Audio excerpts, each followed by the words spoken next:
I'll tell you what. Today's show is good. I had the most electric weekend of my life with Foxy in Atlanta and Hartford, Connecticut. Todd lived like an Amish man. Diggs and Nick went back to Pittsburgh. Nick almost got killed by a couple of Italians. Yes. Gorman was on a chopper bopper at one point. I mean, you're going to want to hear this, hanging out with a billionaire. Zito got lost in Chicago. Ty saw Keanu Reeves, and Game of Thrones ended. I mean, this show is filled with stories, filled with laughs, and I think you're going to say, I'm excited that I listened. Today, Tuesday, May 21st. This show is brought to you by our presenting sponsor, who just so happens to be the greatest ticket buying platform on planet Earth and the moon. Yes, the moon. A place where Buzz Aldrin went. Mm-hmm. A place where Neil Armstrong went. Mm-hmm. Is that right? Oh, yes. Yeah. Walked They on. say. Walked on. Wow, Gorms. Don't you fucking start too. I'm not. I'm just saying what they say. Who's they, though? Are you a part of The that? guy, that guy, he's they. Who's they? The same guy who, anytime you say that's what they say, it's him. It doesn't matter if you're talking. But you're not saying you're one of those guys. No. Oh, so you're saying they didn't go to the moon. I'm not saying either way, but I am right sitting square on this fence. I'm looking down to my right and looking down to my left. Ty, how do you feel about that? Yeah, I mean, the guy's the worst. Gorman? Yeah. Anyways, if you were to definitely go to the moon like Buzz and Neil Armstrong did, no matter what anybody says, and no matter how much evidence there is potentially against the case of going to the moon, potentially. Yeah, all fabricated, but yeah. Fabricated facts. If you were to go there, you would want to buy a ticket to a live event, you would use SeatGeek. Yep. Because SeatGeek scans all the other ticket buying platforms, both here on Earth and on the moon, to make sure you're getting the best ticket at the best value. Let me tell you why they do that. Because they want repeat customers. You know why? Because they're a company filled with good individuals. Because it's more than just an app. It's the people behind the app that are not just selling tickets, they're selling dreams, they're selling memories, they're selling stories. And this is a story that you want to be sold. A ticket at the best possible price available to any sporting event, any comedy, any theater. Your friends at SeatGeek have it. And right now, if you use promo code PAT, you get $10 off. Promo code McAfee, $20 off. Once again, let's have a little self-awareness here. If we don't have a lot of money in the bank account yet, go ahead and use McAfee, get $20 off. Nice. If we got a little bit of cake, okay? If we got a little bit of cake. If we just got our student debt paid off by the guy speaking up at our graduation. Yeah. That was awesome. That was electric. We talked to JJ Watt on Thursday's episode. Definitely asked him why he didn't buy the student loan debt at Wisconsin, which he spoke at a week beforehand. Shout out to Robert Smith. Is that right? Sounds right. Is that right?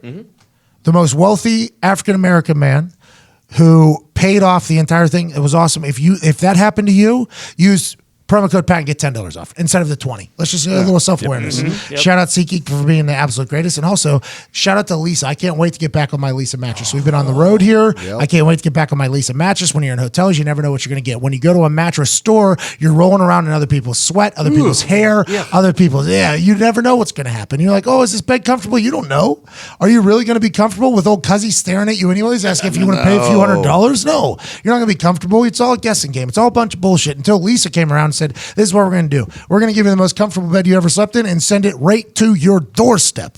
So nice. In a box. In a box. In that box, you're like, well, that's going to be too heavy. It's going to take too much. It's going to be this. It's going to be that. No, it's half the fun. Half the fun. Oh, yeah.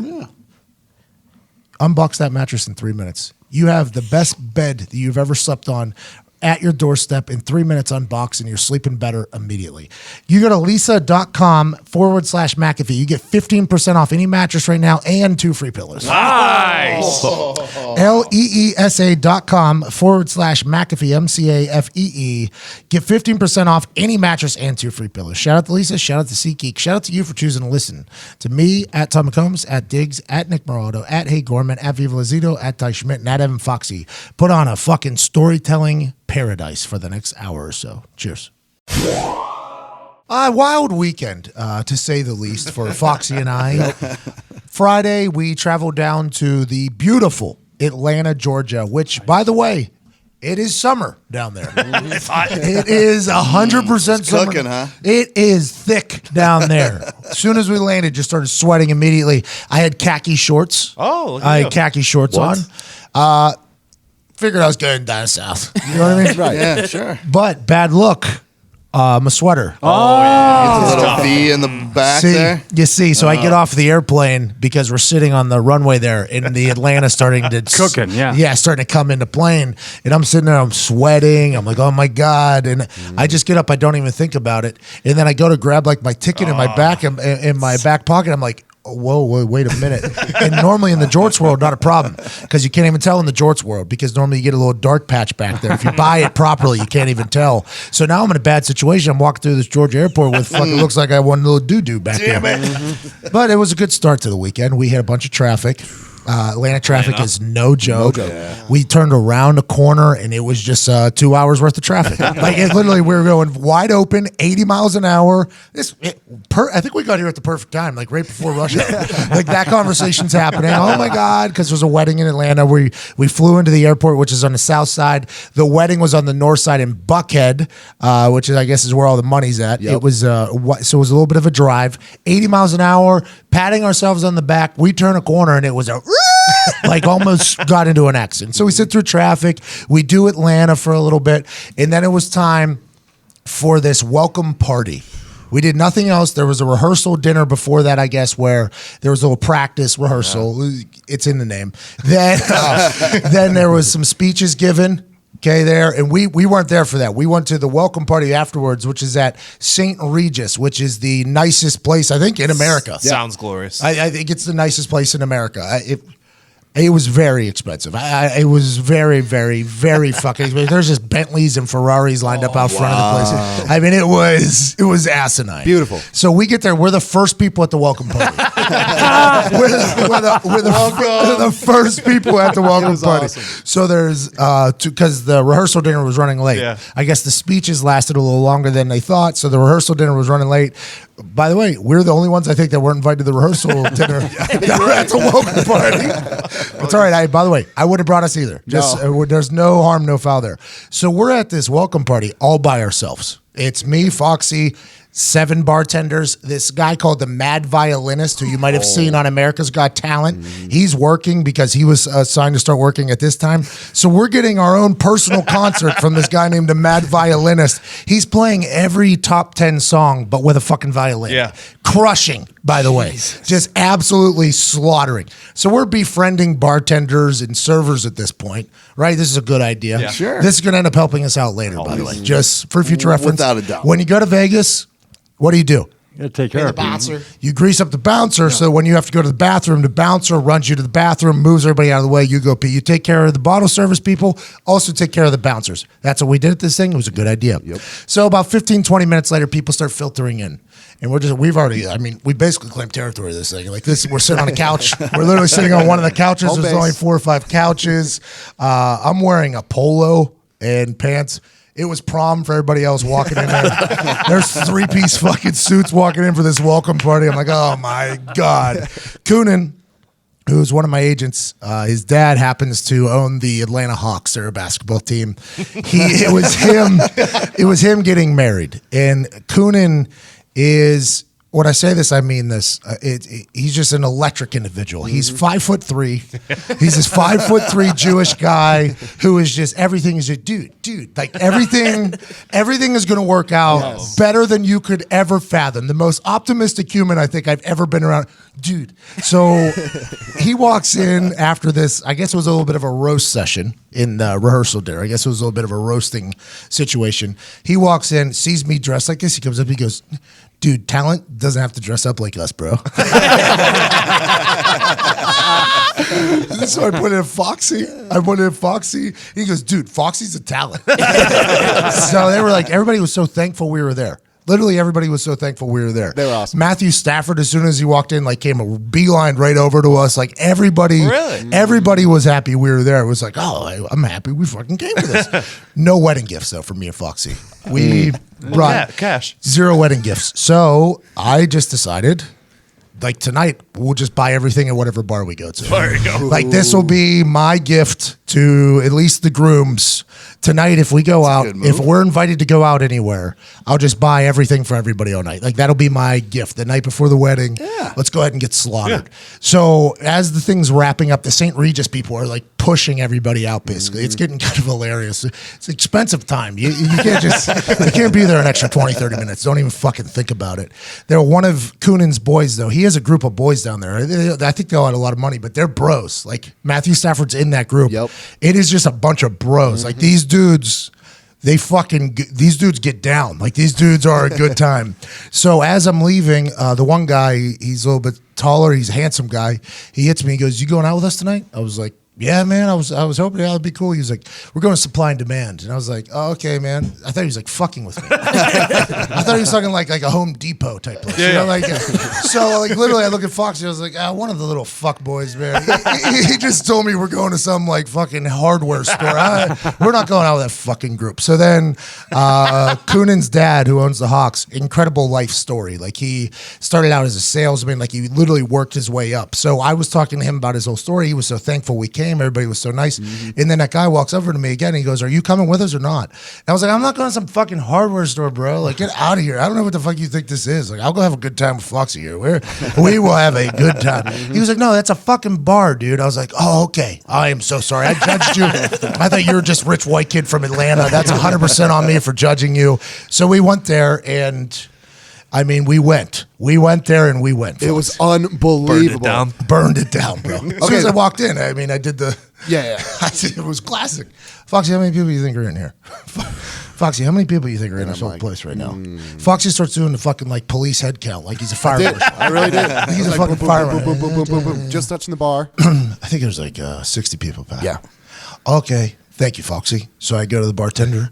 I go, "Yeah, I'd like 120 shots. I'd like 2 shots for everybody in here." And the lady goes, "Get the fuck out of here," she says to me. And I was like, no, I'm being 100% serious. So then the owner comes over. It's always like a double check. There's always like a double. The pit boss comes over. Exactly. Sir, you can make that $100,000 bet. Sir, you are splitting queens? Yeah, split them up, bub. So the owner comes over. Or manager, I don't remember which one. And he goes, "What do you want to do?" I was like, "I'd like to buy shots just for everybody in here." He's like, "Does it matter what type?" I was like, "I just want it to taste good because it's kind of early in the night, you know." He was like, "You got it, bud." And then they gave me the price, and I paid like 5 times what the price was. Yeah. I was like, "Get me like 2 more, though. Like, I want 2 more. You keep 2 of those for a tip. But I'd also like 2 more rounds at any given moment." And they're like, "Okay." So these people are all on my side now. So this place is all on our side now. So about 5 minutes pass. Everybody's talking. Foxy and I have nobody to talk to. So we have 2. Just bought everybody a drink. What do you mean? It was like a high school reunion. And the party beforehand. You didn't make friends? No, I mean, kind of. Not really. It was a lot of... I mean, I feel like everybody liked us. Fucking rubbing elbows? I feel like everybody liked us, but you go back for like a high school reunion. Correct. You talk to your boys. You know what I mean? Like Seen these people haven't really, not even us too, but other people that are at this bar too. It's all like people that are like back in town, it felt like. Right. So we just saddled up to the bar and I looked at the owner. It was probably like 3 minutes later. I was like, I think it's time for that. You know that second 3 I already ordered? I think it's time. So then as we start going, I do that a few more times. I think hindsight, the next day we looked back on it. I did it probably 4 times too many. 100. Okay. So before the weekend starts, Pat goes to the bank and he gets a bunch of money, right? Cash. Just because your card doesn't work. So what happens if you go somewhere and you order shots like this and then you give them your card and it doesn't go through, you're the worst human on earth. I mean, you're at the, I almost got fucking arrested at a place in Hermosa Beach, California. And I was like, I'm never falling for that again. So I always go and get cash. He gets the cash and then he hands me a wad and he goes, "Hey, you know, it's going to be a good weekend. Let's have a good time. Make sure you tip people. Make sure you take care of everyone. Let's have some fun." And I didn't know this until literally today. I haven't even told you this. At that bar, I spent $600 of that dollars. Oh my God! You had to spend. So I won 4 too many. Sounds like you won at least 2 too many there.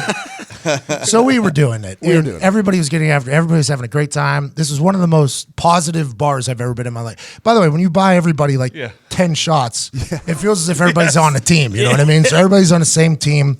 And at 12:31 a.m. or at 12:21 a.m., one or the other, I have to check my screenshot. 12:21 a.m. Coonan comes over and he goes, dude, fuck code red, bro. Code red. And I was like, oh my God, what happened? This is the night before his wedding. He's like, oh my, bro, I just got a text from my rabbi. And I started laughing. I've never heard that text before, especially on a day. I've never heard that before. I just started laughing. He was like, oh, I gotta go. He goes outside. Two of his boys go out. And Foxy and I are still partying inside, right? So we're still having a good time. Yeah. And I see there's a little bit of a crowd though out the front, with all of Coonan's boys. I'm like, there might be a fight or something. Need to at least show face at this situation. You know what I mean? I'm not going to fight anybody, but need to hold back guy. I need to at least show face over here. You know, these people are being very nice to us. So Rabbi texting, dude, these guys are outside starting shit. Let's go. Coolest rabbi some priest is out here. Hold on. So funny you say that because we get up to the front and Coonan reads the text. After the rehearsal dinner, the rabbi had a long talk with himself and he finally came to it because Coonan is Jewish. His wife, Baptist or something. So a pastor was representing one half of the congregation. The rabbi was representing the other half of the congregation. And at the rehearsal dinner, the rabbi was fed up with how much the other side was promoting Jesus. So there was real beef between the two heads of state. So the rabbi sends this emergency text that says, after further consideration, I cannot do the wedding tomorrow. So at 12:30 at night? 12:20 maybe 12. It was there 12:20 or 12:30. What a dick. So by the way, Coonan's getting paid pretty well. Hold on, Coonan's reading this though. Coonan's like, "But come on, bro." Yeah. Come on. That's exactly what it was. So we're laughing. Me and Foxy. I understand it's probably not a situation where everybody would laugh, but I was like, man, this is one of the most epic things I've ever heard in my entire life. And everybody in the group starts laughing, And I was like, if these two can't get along, I can easily get ordained again right now. I'm already ordained. It might be expired. And he was like, dude, you could do that right now? I was like, yeah, man. So I go on to Universal Life Church, where I've been ordained one time, but it is expired. I got the fucking $35 overnight with the badge, got reordained, and it was right there in the conversation. Coonan goes, I got to get out of here because I got to go talk to my wife, but be prepared, bro. You might be doing the wedding tomorrow. I was like, man, I'm ready. What are you talking about? I am ready. So he leaves. I guess they had to go put out some fires. We stayed out till 3. Yeah. Very nice of us to do that. It was a good decision, obviously. We really didn't regret it at all. Not at all. But we were walking through Buckhead, and a lot of the bouncers knew who I was. So we had to stop at a couple places. A lot of lines at these places, and these bouncers were being very nice to us. So we stopped at a couple other places. We go back. The next morning, we wake up absolutely feeling like dog shit. I mean, I was just so... it was just one question, Yeah. In The Hangover, whenever old Cuzzy walks into the bathroom and there's a tiger there or whatever. Yes. I did that walk into the hotel, which I didn't have a remote to my TV, by the way. I didn't have any towels. Foxy had an Ed of the Hall suite with a fucking LED TV. Always happens. I don't know how. Ellie, he had a fucking home movie theater. I didn't even have a fucking remote or towels. Had to dry off with a t-shirt. Been there. Only packed 3 t-shirts. It was a bad scene. But I did that Zach Galifianakis walk into the bathroom, how they show it, him bobbling. And I walk in and I look in the mirror and I look right at my face and I go, why do you always have to do it, man? I said it out loud to why do you always have to do it? Why? Why do you have to do this to yourself? So then I send Foxy a text. I'm like, I think it was what a night. And he was like, what a night. And I was like, I'm dead. And he responded, dead, in all capital letters. So then we passed back out for a couple hours. I had to go buy toothpaste. I didn't pack toothpaste, so I didn't have towels or toothpaste. So I go pick up toothpaste, and then I pick him up, and we go to get pizza. Right. And while we're getting pizza, which you don't go to Atlanta to get pizza, there's this place called Buckhead Pizza that is fucking delicious. I don't know, actually. The state of mind that I was in, I have no clue. But it seemed very good. Yeah. Like, it was very good. It was in that nice, Buckhead's that nice part of town. Would have enjoyed it. I think so. I think it was better than the fucking shit he called the best pizza in this city. Oh, Paparazzi. Yeah, it was better than that. Had to have been. 1,000%. We'll see. So we're struggling through that whole thing. I get a text that says, dude, could you really do the wedding tonight if you had to? Oh, man. And I respond with, absolutely. At that exact time, Foxy was just getting back from his first puke. Foxy was just getting back from his first puke, which I documented on IG. Yeah. I was loving it because he had sunglasses on inside, refused to take them off. I mean, he already looked hilarious. And then he was just disappearing out of nowhere, puking and coming back. Oh, I had to go pee. The first time he said, false alarm, false alarm. And then I was like, you were gone for like 10 minutes. Yeah, I puked, man. I puked. It wasn't a big deal. But I get a text then.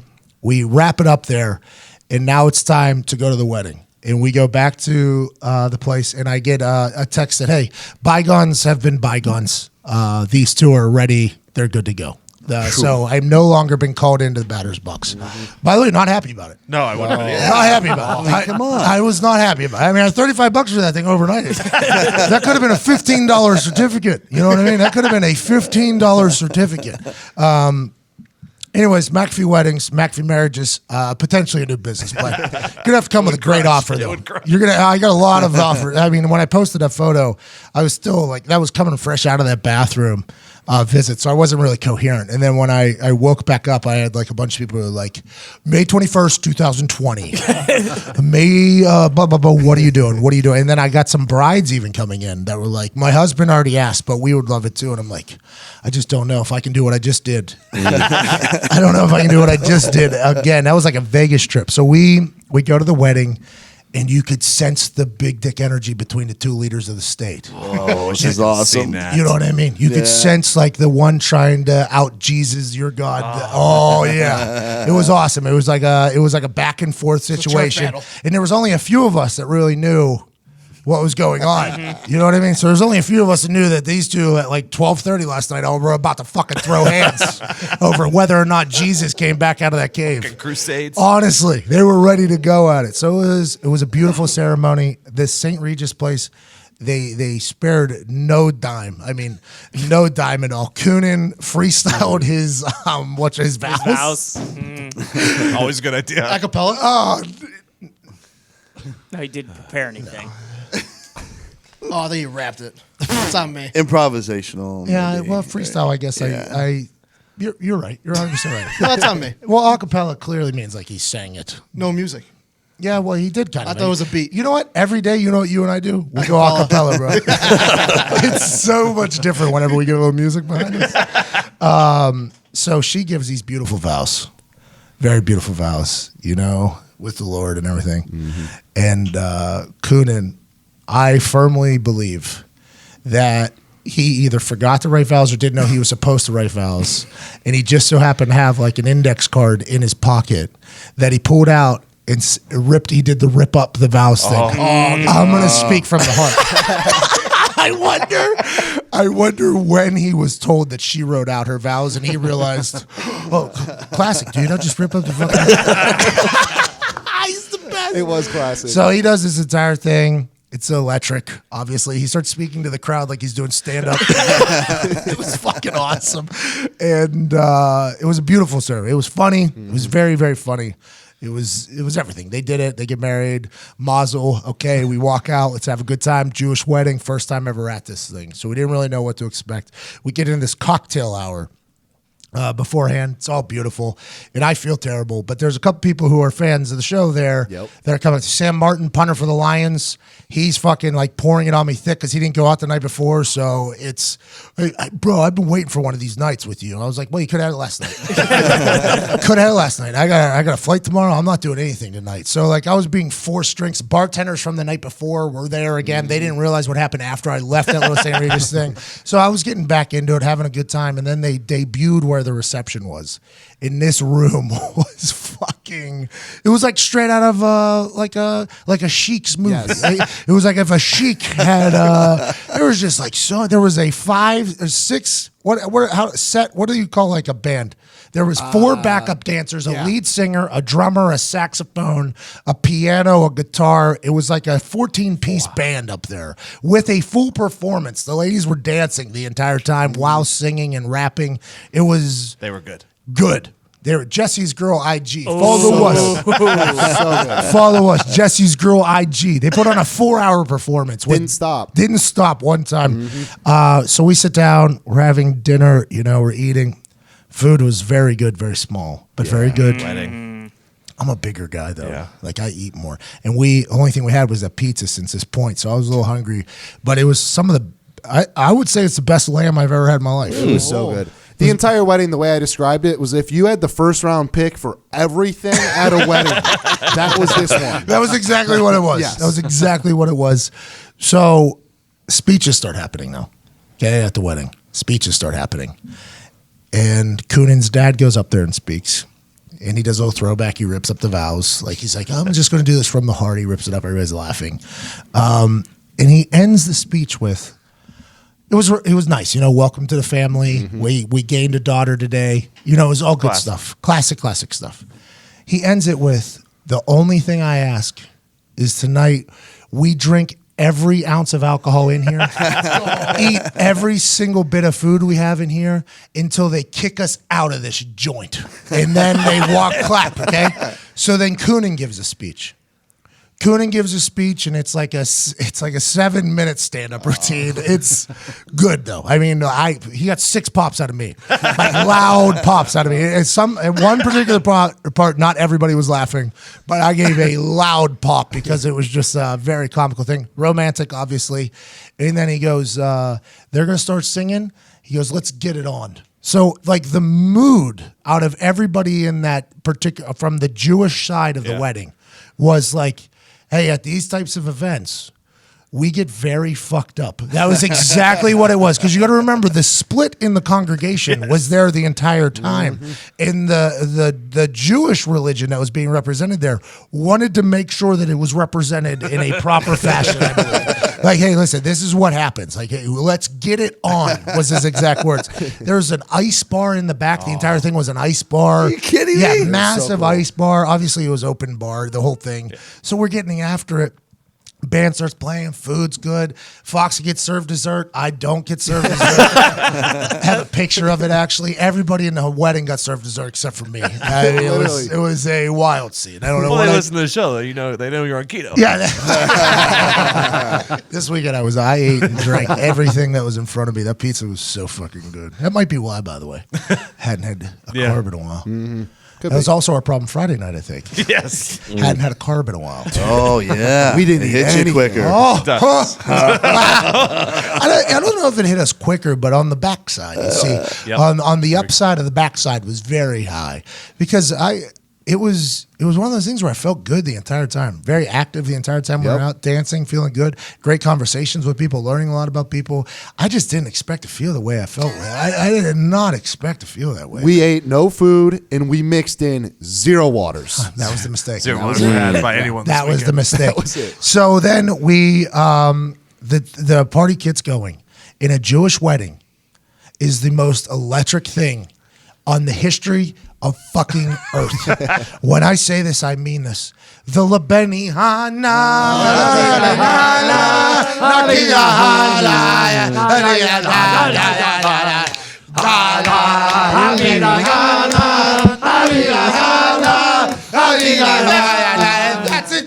That's it. Yeah.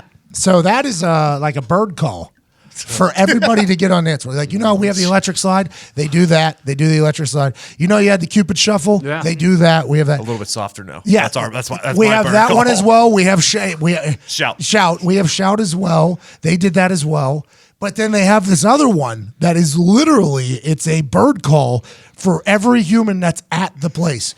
You go running up to the dance floor and then you dance in a circle. Everybody has their arms around each other and it's like a fucking, it's a tornado. Yep. I almost saw a 70-year-old lady get caught up in that fucking, there was a drunk guy that was leading the particular side of the tornado in the circle, and this older lady did not know he was coming at the rate he was. And I was like, I don't know if I want to stop. Should I stop this whole situation? She was just dancing by herself. And then somehow she just had this like awareness level that was much better than anything I've ever seen. She literally just danced around the guy and the group just went around her. She was an old lady. Her first dance tornado. It was incredible. So at that moment, they take breaks in that song, by the way. That La Hia, I don't know what it is. That thing goes, okay? And then there's like breaks. And during the breaks of that song, they're just playing like the instrumentals almost. People are getting on fucking chairs, okay? So then the chair thing happens. And they had a seatbelt on the fucking chair. Oh, yeah. So these people, you get in there, you strap it up. You literally strap it Like up. bucket seat ones or just across the waist? Just exactly how I was doing it right there in front of your face. Just exactly how I. those. What's that? I have these. No, he did it like that. Yeah, but I did it around my Lab waist like belt. 7 Boom. times. Boom. And you don't have those. Yeah, nobody has this. I wish I had those. Yeah, but that's not what you said. I meant to say wish. Could you imagine though if they had that thing fucking roller coaster and put the flap down? No, they just had a lap belt attached to this chair. And then there's this one guy called the Empire. He was the largest man there. He Big was dude. 6'8" Jewish guy, probably he might have been 400 pounds. Yeah. He might have been 400 pounds, but he was in the middle of the tornado. He was in the eye of the tornado, by the way, rallying up the chairs that are getting tossed into him one-handed. They're very much a let's get it on situation. So then Coonan gets up there with his bride. They're on 2 different chairs, and they're holding a napkin to connect each other. And all the groomsmen start lifting him up and tossing him, right? And it does seem as if they're trying to throw him. It's like a fucking hang clean. Like they're trying to like fucking like shoot him off. Seatbelt was necessary. Seatbelt was. They say normally they go raw, no seatbelt. Right. A lot of the Jewish folk were judging the seatbelt. seatbelt. They were judging the particular chair because it was a softer chair because there was a seatbelt on there. But I don't know how it would happen. Coonan would have fucking hit the roof. They were throwing him. I mean, it was obviously electric. More spins were happening around it. So then they go down, and I'm like, oh, that was awesome. Foxy's filming this entire thing, by the way. So Foxy, as soon as that thing started, I was like, I gotta go do the that's it thing with Vince Vaughn. I've been waiting for this since watching the movie Wedding Crashers. So I sprinted to the dance floor. Kind of scared to get in. It was a little bit of like a double Dutch situation with the tornadoes. I was like, I'm out, because all the people that believe in the sequel of the Bible, they were all on the outside. Right. This was the most I've seen inside outside type operation.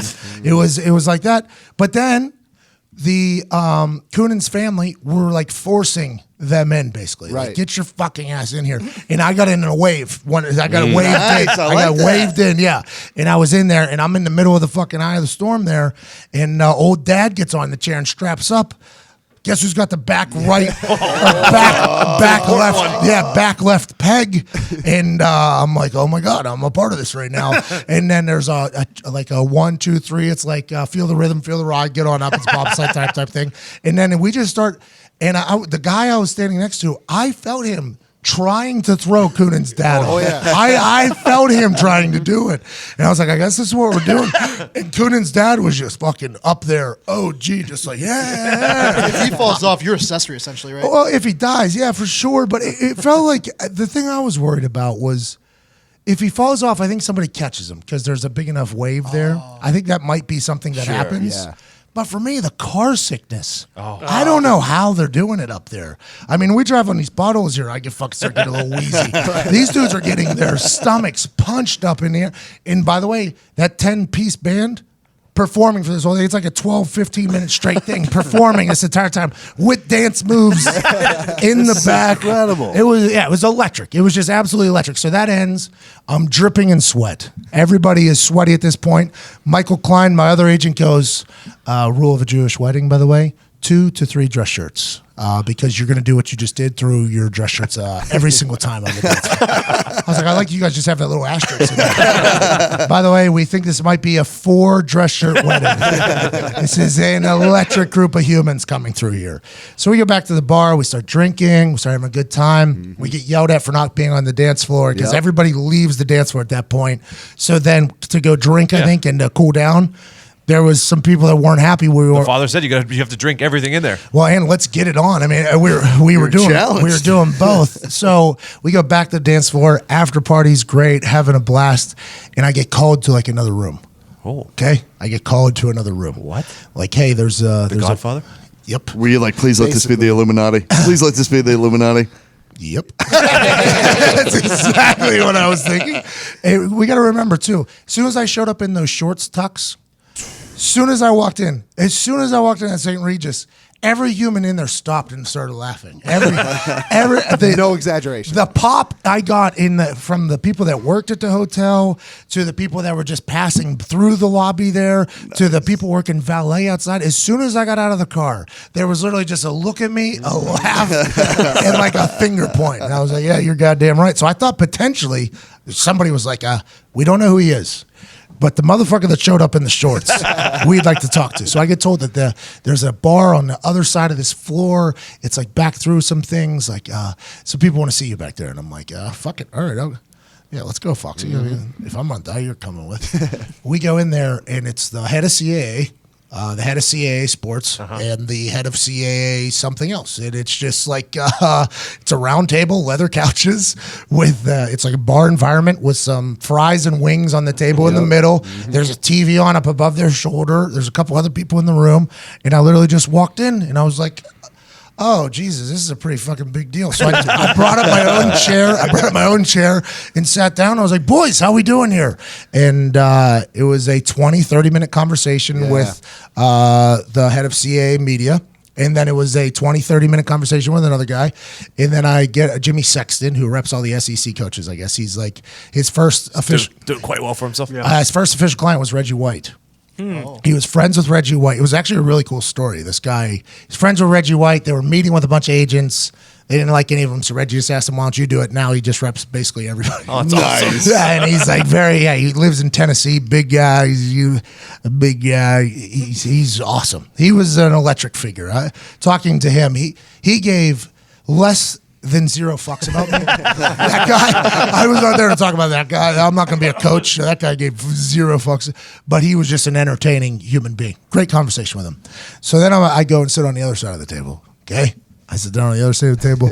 I go and get a Red Bull vodka, and I come back, and I sit down on the other side of the table, and there is this character who, his name is Vino.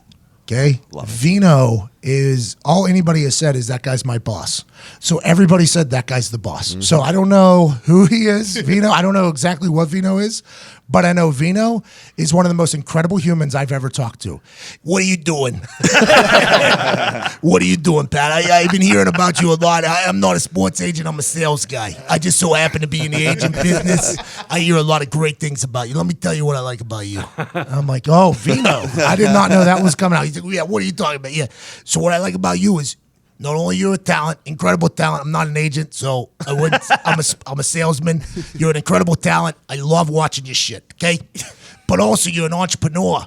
And when you put the entrepreneur together with the talent, unfucking stop. Take it easy. So I start dying. He was exactly taking this. I start dying laughing. I'm like, yo, Vino, you're an electric guy. He was like, well, I'm just very fucking lucky, man. I don't know. We just try to make business, try to make people happy. Honestly, that's all I try to do. I've been doing this for a long time. I'm lucky.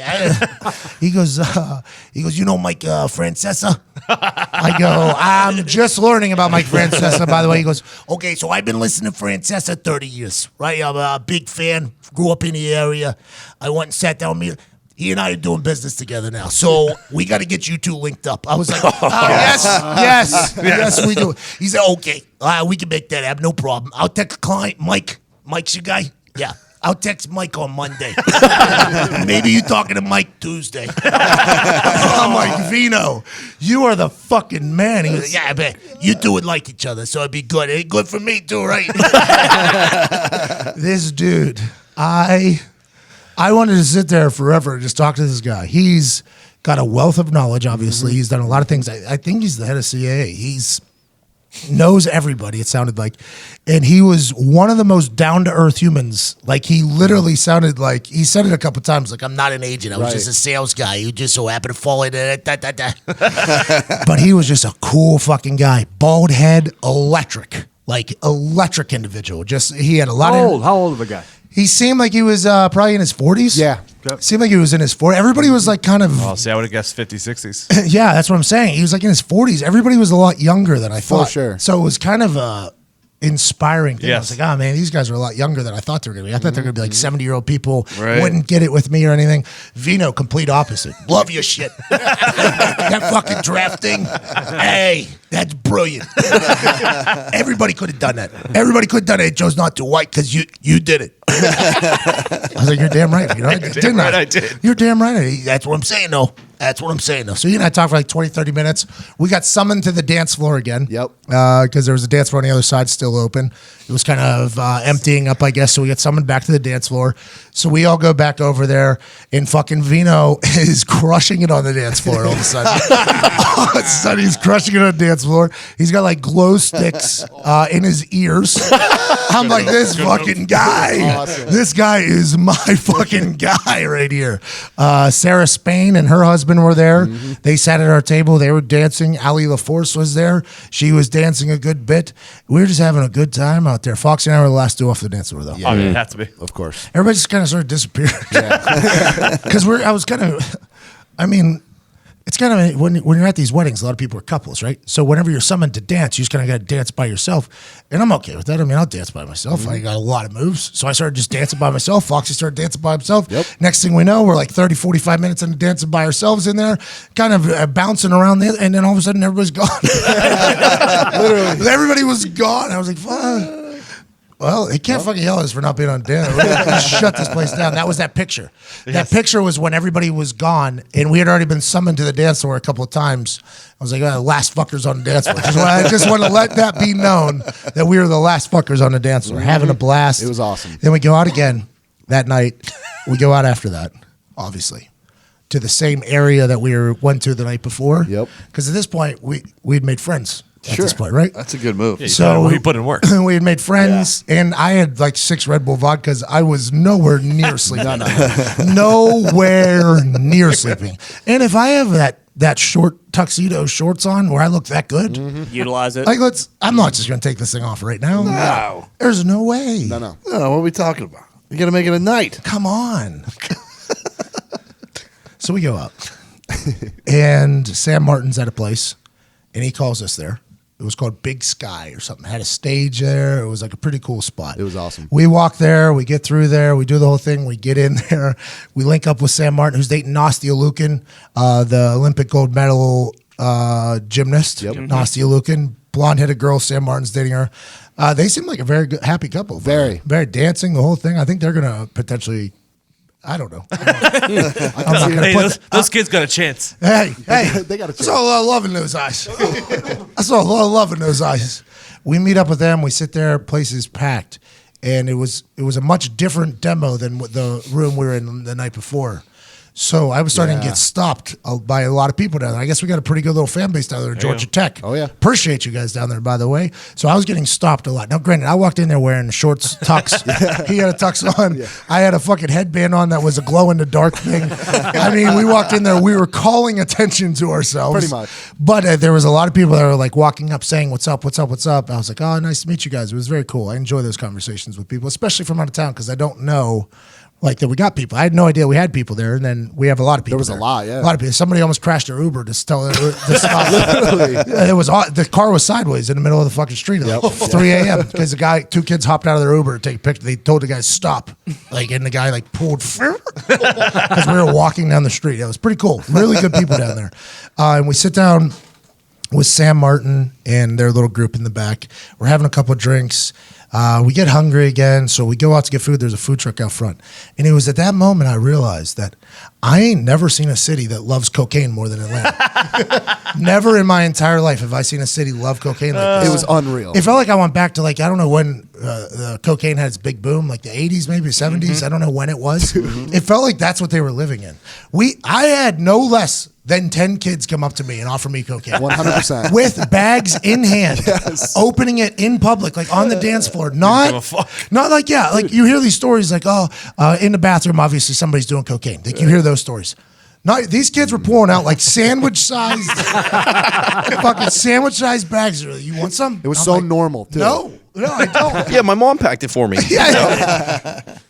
In front of probably 200, 300 people, these kids were just fucking doing cocaine. I was like, this is insane. This is absolute insanity. And they were like, you don't want any? I'm like, no, man, no, thank you, though. And they're like, oh, okay. And then they would do one for me. Right? Oh, yeah. So they would extend it, and then they would just put it in their pocket, spilling shit everywhere, which I know that is not. I mean, I've had a couple friends that have had a run with the old white devil, and that is not something that happens. And then I'd get 3 feet further, and it would be somebody tap me on the shoulder. If you need any cocaine, I got you. I'm like, man, I feel like we're potentially in like a cocaine capital here in Atlanta. Go to the bathroom. There's fucking a line. Yes. Like, you actually ask, like, are you going to the bathroom, or they're like, no. I'm like, okay, I'm gonna sneak by and piss. Okay, yeah. We're just waiting for the stall. Yeah, the stall. Out the door. Literally out the door. Out the door. I'm like, yo, I feel like I went back to that club that we watched the Studio 54. I was like, man, this is too. I would have never guessed that people do this with cocaine still. We would just be walking by people, and you would like look at someone in the eyes and be like, "Yep, I know what they're doing," and then it'd be like the next on the street too. Like I don't think Big Sky was the only place, because on the street we were getting stopped. It was like McAfee. Like, yo, what's up, man? Want some coke? I'm like, no, man. I'm very sweaty. I was just at a Jewish wedding, but I don't do the cocaine, man. But everybody was having their best life. Dude, it was cool. Everybody was having their best life down there. I didn't see a single fight. I didn't see a single arrest. I saw cops all over the place. I saw a lot of cocaine. But it seemed to be all very orderly. It was impressive. No drama. There was no drama except for the rabbi. And then I went to, then we flew to Hartford, Connecticut, WWE watch along. Then released, that was a good time. A lot of humans. Oh, yeah. It's kind of hard to talk to people when there's 45 people talking. How about the chef? You don't say. Yeah, that's what I was going to say. Oh, Schefter. Good call. Yeah, that Adam was Bomb. So I go to pee. I go to pee in there, and there's a very nice bathroom. Very nice bathroom. And Schefter is in the middle urinal of 7. And there's nobody to his right or nobody to his left. He's not flanked by anybody, okay? So he had been in there either the longest or he just got in there. He had 2 phones out, and he was peeing. And as soon as I walked in, I was like, this is the most Schefter thing I've ever seen in my entire life. You got 2 phones, you're pissing, like you can't turn off, can you? And he was like, well, I'm just trying to catch up, just trying to catch up. He starts talking really fast, like just trying to catch up, McAfee, I've been paying attention to the wedding, love, And I was like, oh, I respect it. I want to let you know I respect it. So I go to the end urinal, right? Which is, I feel, customary. Yes. So I go to the end urinal. Normally I don't, by the way. Normally I go to stalls. I'm a strictly stall guy. But at this wedding, I was anywhere near importance. So there was no reason for me to be Felt like, safe. I was like, there's no. So as soon as I start peeing, I guess he gets done, and I have my phone out, right? I'm scrolling through my Twitter, and he goes, oh, look at you. Like he started judging me, because I literally just made fun of him for doing it. He takes the picture, he comes up and he goes, you care if I tweet this? I was like, I would love for you. He was like, what about Instagram? I was like, I would love for you. But he's like, I'll put it on Facebook too. I was like, awesome. I was like, Schefter, you're the fucking man, dude. He was like, that was so funny to me. That was so funny to me. You just you got a yarmulke on. I met up late and I saw him, and Pat's like, Evan, you got to see what Shefty just tweeted. So we all go over to Shefty. He's fucking giggling like a schoolgirl at this photo, showing it to me, and I thought it was so awesome. funny. He took a lot of heat in the comments for it. For being creepy? Yeah, big time. I would assume bathroom photos aren't the best. I should have told him that. But who gives a fuck? It was hilarious. Yeah, he did ask me. You mind if I... Well, you were smiling in it, looking at him. So Well, the only thing I wish I would have staggered my legs a little bit so you could get a little depth on the calves. You know what I mean? Because the way the marble was in the background. Shefty, let me know if you're gonna take a picture, man. He kind of did, and it was an amateur mistake. Man, now that I know though that if somebody's shooting from direct over there, you just back the leg up a little bit. That is one of the first things Stafford said to you at the wedding. He goes, looks at your legs. holy shit, you really got some cannons down there. Thank you, Matthew. I was like, Matthew Stafford, cool guy. Might throw for 10,000 yards next year. Yeah. That's everyone's always said he's the coolest dude. His wife, by the way, she's battling right now. She was there having a good time, a good time. It was just such a positive environment, man. I wish more people could go to Jewish weddings. Hey, how does the yarmulke work? I mean, did they say, are you with the bride or the groom, and then they hand you? No, it was commemorative yarmulkes. Oh, okay. Oh, nice. By the way, spelled yarmulke. Yeah, yarmulke. Didn't know that. I had no idea. I was just learning about it. Yarmulke. They had commemorative. It has a D and J on there with the date and the place. Now, I did hear from other Jewish at the wedding that it was a cheaper yarmulke because it didn't have clips inside of it. You had to get a separate clip to clip into your hair. Because we got gifted yarmulkes here, if you guys do remember. I remember. And they have clips on the inside. So you just put it on your head and then it's like a twist cap. Like you just kind of push it and it locks in. So this one I put on. And I thought I had it on inside out because there was no clip. So I flipped the other side, and I was like, that doesn't feel right. So I looked around, and I was like, why is this thing's not sticking to my head? They're like, separate clip. I was like, oh, and they're like, yeah. Cheaper clip. I was got to pay Jason Collins this year. An extension in Atlanta. It was so. No, I think the thickness of it was a thick ass yarmulke. Yeah. So I don't think they could put the clips in it. Is what I was actually told later after being lied to. I think by the first Jewish family. It was awesome. Everybody had fun though, man. Everybody had a blast. I just think that when you get a chance to go to something like that, you have to go. Oh yeah. Yeah, something you've never experienced before. Yeah, but also Right? with the humans over there. Yeah. I think the amount of money in there might have toppled a few $1 billion. I think you're right. Like there might have been a few billion. You know that song where Jay-Z and Beyonce are like, what do you think's going to happen when there's $1 billion in an elevator? Like, I think there was a couple of those elevators. I think there was a couple of those elevators at that thing. And everybody was so nice to us. I would have never guessed. I mean, come on. I did not deserve to be there. I agree. I actually said that. When we're sitting with those three agents, I'm talking to another CA agent lady, and she was like, those three agents right there are like the most powerful people in all of sports. And He should have heard the way I was talking. yeah. And I looked at her, and I was like, I shouldn't be here right now. And she's like, well, I really shouldn't be either. But I didn't know that until after, by the way, what Foxy just told me. Yeah. So I wasn't told about the importance of the people I was talking to until after I talked to them. You could tell though. they were so like nice and casual. Very casual. Yeah. Open, like didn't have ties on. They had like open button downs, had a sport coat. I mean, drinking. I think they were drinking beers. I think they were think drinking so. beers. Isn't that better though? Like you It's like went into Bud that Light. situation like that instead of like thinking they're so bigger. 1,000%. Yeah, exactly. But now I've been known to very much act differently if you're a higher status. That is something. No, but it would have been in the back of my mind. Yeah. The one guy I did know, know is the guy. His name's Nick Khan. Strictly because Joe Tessitore tweeted a photo of me and him at one of the WWE events. Not me. Joe Tessitore did. And one guy who knows sports media was like, "Ooh, not often pictured. Nick Khan on the right." One of the most powerful humans on earth, basically. And that's the only reason why I knew that. I didn't know who the other guys were until after when Foxy was like, hey, that lady just said, like, those are the most powerful humans in sports, basically. Literally. I was like, oh, shit. Well, you know me. I'm not an agent. That guy is electric. He's man. awesome. I don't know why he isn't on microphones. I assume he's doing okay. Yeah. I assume he's doing, but he was electric, like making me laugh very, very hard for being such a high up executive. I would have never guessed, but very thankful to everybody. I know you guys had some great weekends. Hold on, Pat. Whoa. Yeah. Okay, you have these 2 incredible days, and then you've got to sleep that night in Atlanta. Yeah. Wake up, fly to Hartford, have enough juice in your veins. 2.5 hour flight, by the way. Yeah. That was a lot longer than we thought it was. All have at the enough coast. juice to be able to carry this broadcast on Sunday night. Well, how did you add it up? I didn't carry shit. I mean, if you watched it, it was not a great performance. By me. There was 100 people in the room. I couldn't talk to anybody. And at one point, I just gave up and just started watching. I just started watching the TV. I was like, I'm just going to watch the TV here. I'm kind of interested, actually, what's going on. No, it was a good show. It was a good time. Those things are so simple, man. It's just you're just having a good time watching it, and you got incredible human beings that come in there to chat with I mean, it was really cool. I learned a lot about people, but I was tuckering out there. I can imagine. There was no food. There was no food at the thing. So I was getting yelled at by everybody that would come in there from the WWE about not having food. At least they could leave and go to catering.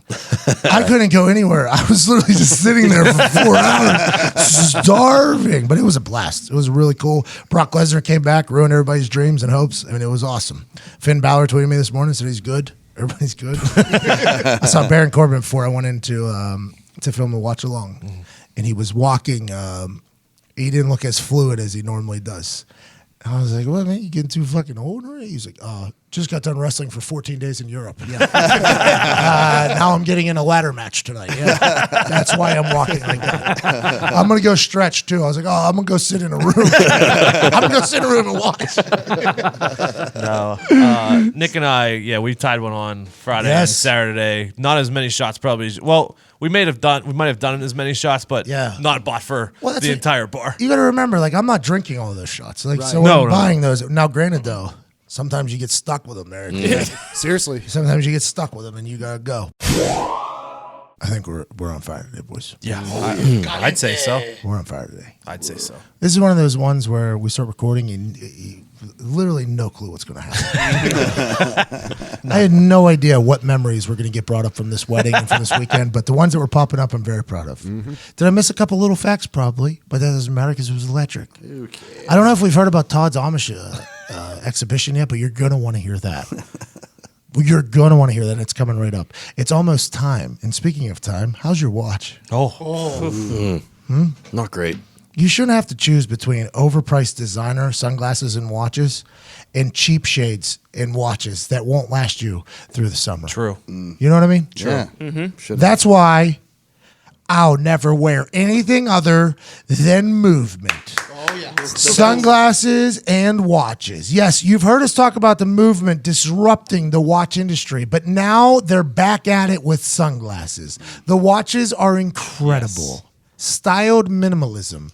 Not all the extra fabricated bullshit, just a nice, clean, impressive look that you're getting at a much cheaper price than any watch that would look like that elsewhere at a department store. Now their sunglasses, whoa.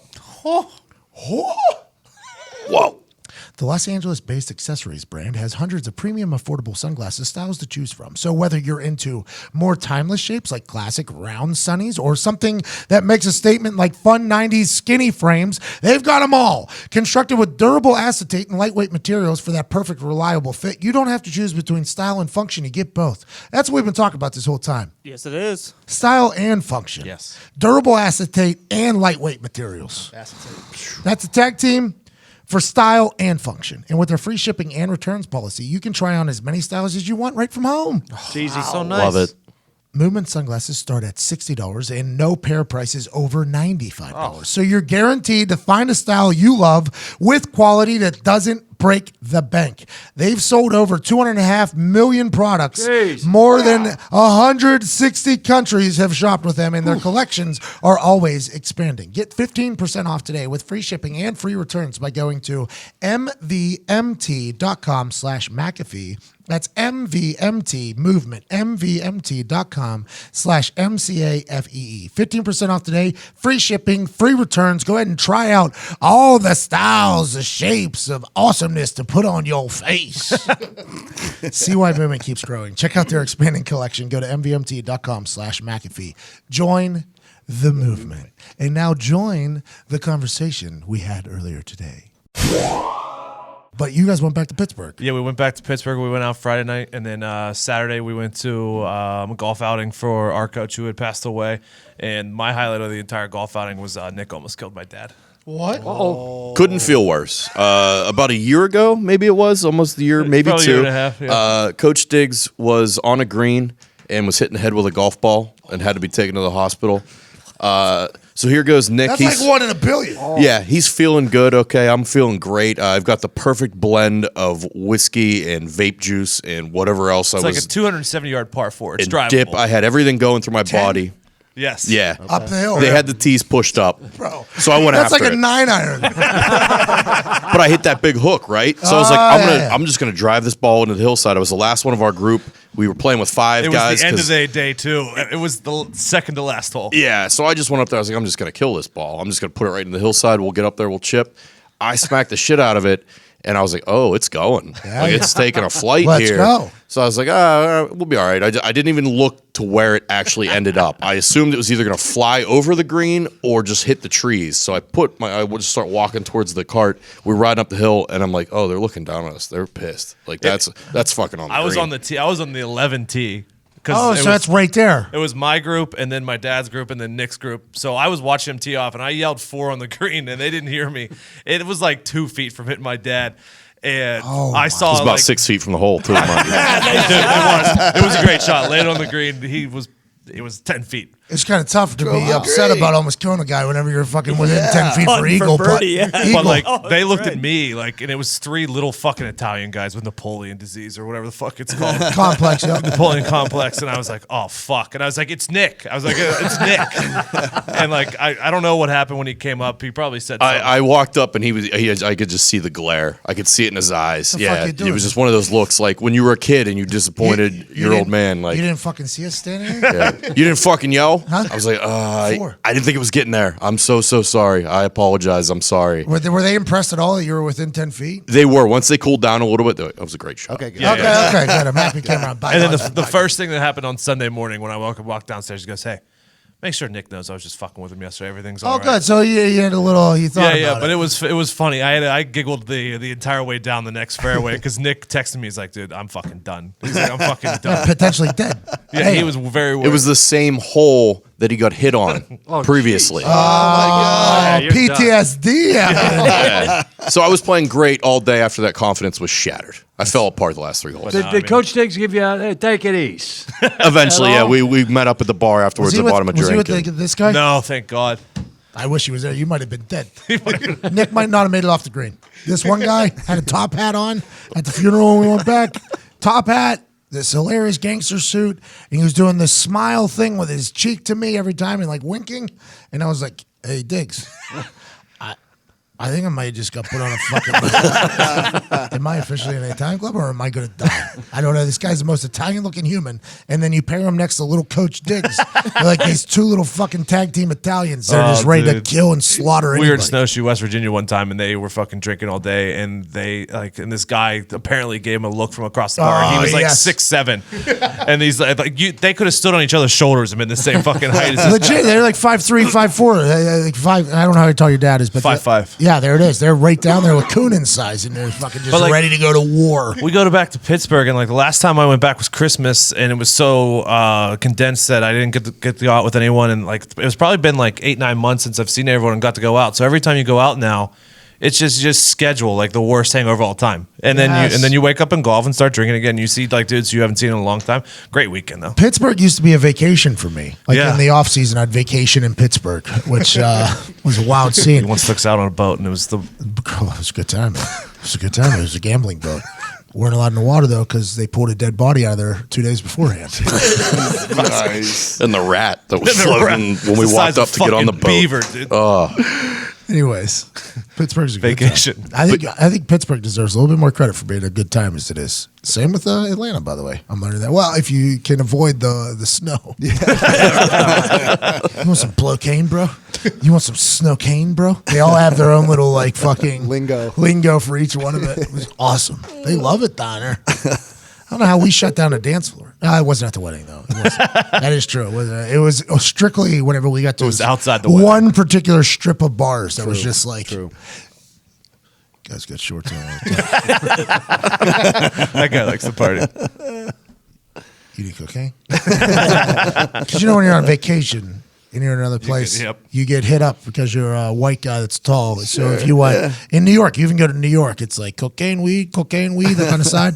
There, it's just a bunch of southern white guys. Sign on my fucking face. You want some of that? Fucking bam for that fucking face. It was a wild scene, dude. So a little bit of a recovery day here on Monday at PMI. Yeah, I mean, we had a fucking wait. We did the WWE watch along, Foxy and I, until It was like 11:30 we got out of there. Yep. And then there's the whole city of Hartford shuts down. Sunday night, the whole city of Hartford shuts down. There wasn't Not a big city. Burger King was closed. Everything was closed. There's zero food except for at the hotel that we were staying at. Not the hotel we were booked at to stay at by the WWE. It was the hotel that Foxy led us to whenever we landed there. Just put in his own fucking directions to a whole other hotel that we didn't have a reservation at. Rough weekend, huh, Foxy? Yeah, similar names, the hotels. This one, not even same named wrong hotel. Similar name. Doubletree by Hilton. And then Hilton. So both called Hilton Head. One's at the airport, one's downtown. So, I mean, 25, 30-minute separation. I will say the one I picked, though, right across from the venue. Better. It was the one that made sense. Yeah. Thank you, Well, Diggs. until you eat at that lobby until 12:31, and then you have a 7 a.m. flight, so you have to wake up at 5 a.m. to go there. It was we've been coming off. It's been 72 hours now. It's been 72 hours of really getting after it, but it's better than somebody who didn't have power for 72 hours. Is that how long it was? Yeah, 62 hours. Oh my God, you went Amish. Fucking good ass time, boys. Let me tell you what. I didn't do shit this week. Living like a fucking settler. I literally just finally, I was like, fuck it. I'm just going to load up every cooler I have with all the Yingling that I have. I get rid of all the ice before it melts. Just loaded them down and set out and burned all the wood and drank all the Yingling until they got You my learn a power lot back about on. yourself when you don't have power. Oh my God. I slept out there. I woke up. outside? I got water fucked by all the dew the next morning. You know, I'm just fucking soaked. Oh my God, this is a nightmare. Dude, the best is you were just like when people's planes are delayed or something like that, they start tweeting at the airlines. Oh, I love it. Todd was just tweeting at the power company that he pays every month, and he cut a promo on them. He cut a promo in a selfie video saying that this is now a war of wills. You said you weren't going to go inside until the power is on, and if they want you to live outside, they will continue to not give you power. Yep. And I forget what state I was in a bad state, I think, when I watched that, and I did like to put the phone down and like actual start belly laughing. Just the thought of some little fucking intern running that Twitter account that's like 15 years old. It's like, hey Dad, this guy. I was fucking in a zone, dude. I was harassing the fuck out of them. Every time they put out a tweet, we're down to 5,400 customers, and I'd be like, your coverage map says 8,972. I just correct it every time. And then it was amazing because it kept going down these announcements till it gets down to the last 1,100, and we're still in that group. I'm like, I just fucked us. So we're going to be the very last people because I've been trying to go to war with them. That's like NFL training camp, man. You got to make through the cuts. You just got to wait it out. How was that when you found out, hey, it's on? What was it? You saw Did all a the light lights or kick something? on, or or what? I woke up in the morning, and it was on.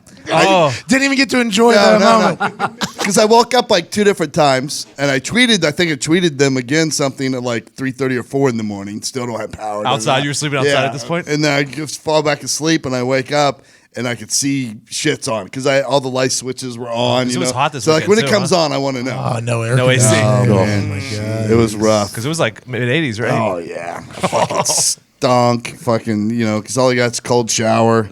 Fucking nothing. And then Jesus, I didn't even think about that water not heating. Yeah. Power's back, right? Sunday, I'm like, all right, good day. I get cleaned up. All right, we're feeling better. Go through our day. A little energy in me. We planted some plants. Had a little brunch. Had a good fucking day. Game of Thrones finale's coming on. Oh, I get 10 minutes. I'm going to go in there and turn it on. Jesus. I'm like, go ahead and go to bed. Morning, I'm going to finish off this day just right. Watch a little Game of Thrones finale. Bang. No fucking cable.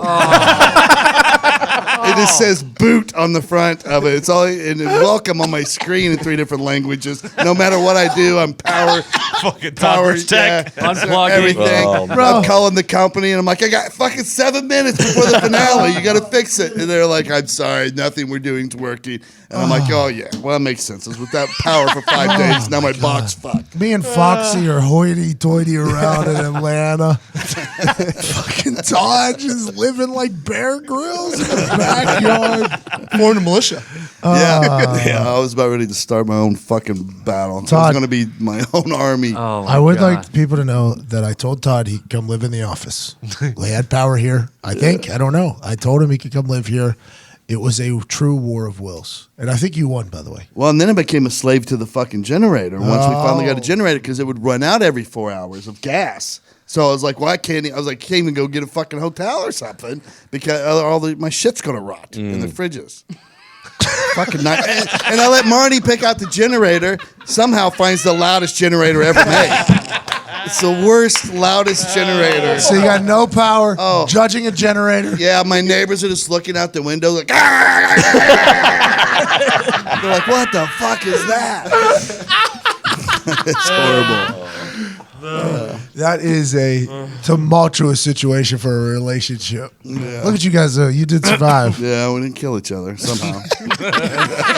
It was so this is how bad it gets between, like there was tension, right? Because all the shit of the generator. Listen what you just said about the generator. Yeah. That was. And she's like, you can't put it. It says don't put it close to the house. I'm like, it weighs fucking 100 pounds. I'm not moving it every time you want me to move it.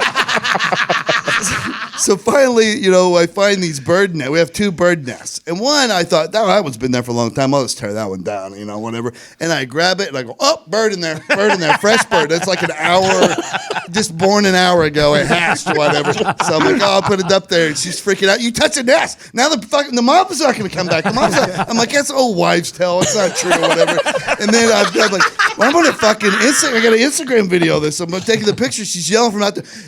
That bird's never going to come back if you don't quit fucking with that nest. I was like, you need to shut your dirty whore mouth. And I'm like, why'd I just call her a whore? She's like, I didn't even mean that. I didn't mean you were a whore. I'm just really tense right now. But I do gotta go get this video.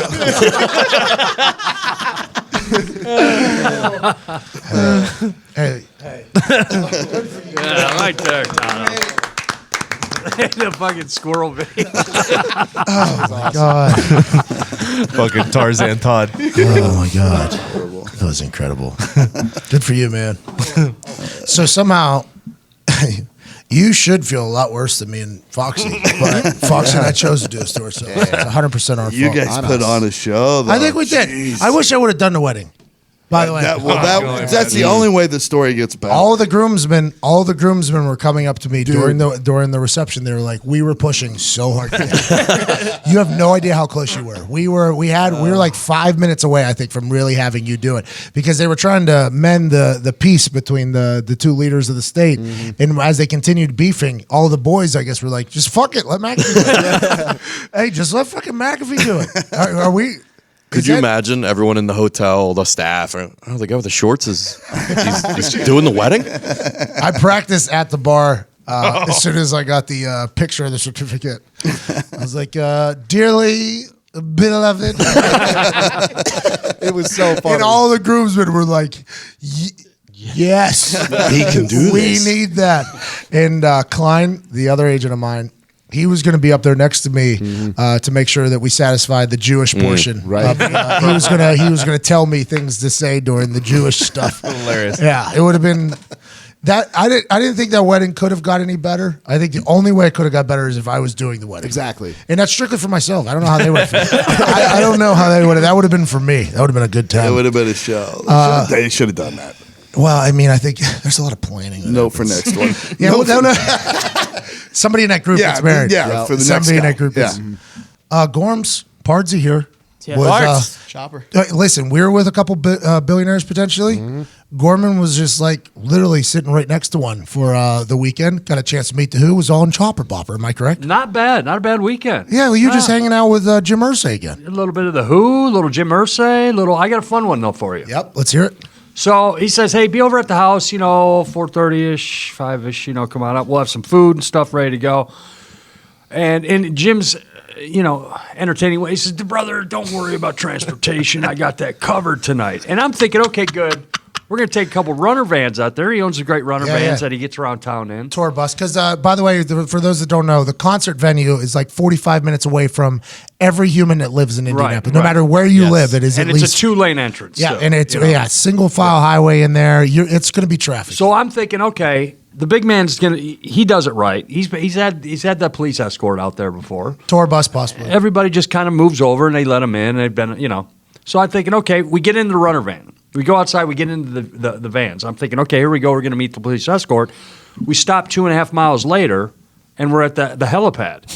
And I'm looking at the biggest whirlybird I've ever seen in my life. He's like, brother, let's go. We're going to beat this traffic. You think? And I'm going, I say, so the pilot's there, and I'm like, dude, it cannot be more than a 4-minute trip. He's like, well, actually 5. So 5 minutes from Carmel to Noblesville, hop in the bird, go, land in the field. There's two vans, regular vans, waiting for us. In the field? In the field. There's 2 vans out there. Walk about 60 feet, get in the van. Okay, here's the tickets, here's the things, everything. But boo, here we go. Security, another 400 yards away, opening the door, whisk them right in. And I'm shocked because... And you meet the who? Jim had met him earlier, so here's what I had found out. He had taken the whirlybird with Mike Wanchik, who was also with us. Mike Wanchik's the band leader for John Mellencamp, has been there for his whole career. So this guy's been around Mellencamp the whole time. And they had a chance to go out and talk with Pete Townsend, and Jim him and Jim went out there at about 2 o'clock, took the bird out there, and just sat with Townsend. Just sat the whole. Didn't there was an actual law made because of this whirlybird, because it said whirlybird. Yeah. Because you guys had to drive in those vans. Well, he used to land it at his property. In his backyard. Yeah, in his backyard. In the middle of Carmel. Which was enough room because he got a big backyard, and the neighbors are like, what the fuck? What in the hell is going on at 1 a.m. in the morning? So they said no more. So he built another helipad, which is about 2.5 miles away. So we get into that. So I'm thinking, okay, there's about 5 people there and 2 security guards with Jim. So I'm thinking, well, he's going to go up on stage. I'm not asking questions. I'm not. You're there for the ride. Yeah. So I'm thinking, okay, they're going to whisk him up. And he's like, Jim's like, no, I'm seeing this up close. He's in row 2, right on the end. He's got 2 seats over there, and the rest of us were probably 8 seats away in the row in back of him. He's row 1, we're row 2. So he's sitting right in there, walking through the crowd and everything. Now he's doubled up with security and everything. And I was just Anybody stop and say what's up? Everybody, yeah. He's the fucking man, everybody, yeah, everybody. Hey, dude, that's like so cool. He's got the hundos out and stuff, he's not an owner. He's a good time haver. It was great, man. I'm sitting there watching, from 15 feet away, watching the Who up there, and he's having a great old time. And he's like, all of a sudden, man, we're seeing the whole show. I mean, the whole show. It's a couple hours in, and we're over here on this side. We're looking over at him because he's not going to go when the show lets out. Can't do that. So he's got to know exactly. So he had already worked it out with Townsend when he went and talked to him earlier of what the second to last song is. Hey, you need a set list, yeah, brother. We need a set list. We won't get fooled again. Let's go. So he's rolling out there, man. Everybody's giving him, everything as he's going on by, and we're whisked away. The security guard back to the van, back to the field. Home in 5 minutes. Home in 5 minutes. Looking at unbelievable. Yeah, I mean, beat traffic out. I mean, it's the only. I was fortunate. Don't get me wrong, I'm fortunate. But literally, the stupidest way, the greatest way, but also the stupidest way to see a concert is literally it took us 10 minutes from his house till we were sitting. Basically, it was like within 10 to 12 minutes. It doesn't get said enough. No. Jim Irsay is the fucking man. Jim Irsay is the fucking... Could you imagine sitting in that traffic, looking down as we're... Yeah, actually, Jim, every concert I've been out to, of a few with you, I can. That guy hasn't moved. No, brother, fuck that. Jim Irsay's the best. Oh, it was great. Big spread of food. I went and saw the stuff that he had downstairs. That's what I was about to say. Hold on, because he just recently... broke news. This is the only time anytime Jim Irsay does something that's not expected of a billionaire or not expected of a person is the only time he makes news, right? So none of these legendary stories get told about him except for when he does something ridiculous. Mm-hmm. And he bought a $770,000 piano. Very ridiculous. What a deal, though. I'm serious. I'm not being funny. That literally is a steal for that piano. I mean, what piano is it? Well, it's John Lennon's piano. Oh, that makes sense. Okay, and he wrote a handful of songs, but he wrote the engraving on there was awesome. Yeah, he wrote A Day in the Life on that, which was one of the big. Woke up, got out of bed, dragged a comb across my. Yeah, we know. You know that. I don't. All right, well, you would if you played, but. So he got that, and it was his baby, man. It was sitting in there, and I said, "Hey, give me the code. Let's go. I go, what's the code? Is the code changed? I knew the code from before. Code's changed, brother. All right, let's try this." So I'm down there pushing buttons. It's not opening because there's a door. And it's not opening. We'll try the pound before, maybe. It's not opening. Try it after. It's not opening. Oh, so we go back and forth up there. Finally, I sprint back upstairs, go down, and there it is. It's like, what? It's right in the memorabilia room. I took a bunch of pictures, but the best thing thing about it was He has a museum down there, huh? he has 2 rooms down there that have memorabilia, and the complex on 56th Street here in Indy, the football office, he's got a ton of stuff even there, and mostly football, but the musical stuff is scattered about. But he's got 2 of these rooms. One of them's done, I'll say. It's small, but the other one's getting done, you know. Piano's awesome, though. Pianos are so beautiful to look at and everything. And he's got selected guitars up there. And I told you about a guy named Mike Wanchek who I was there with. And to see his face, and if all you gearheads out there understand what a 59 Fender Strat is. Like, Is there? I don't know if we have a single gearhead that listens. well, I mean, like, I'm thinking like gear. I No, meant but like, what I'm saying is I just don't know if we have that. Like, I don't know if this is going to be appreciated enough. what do you mean?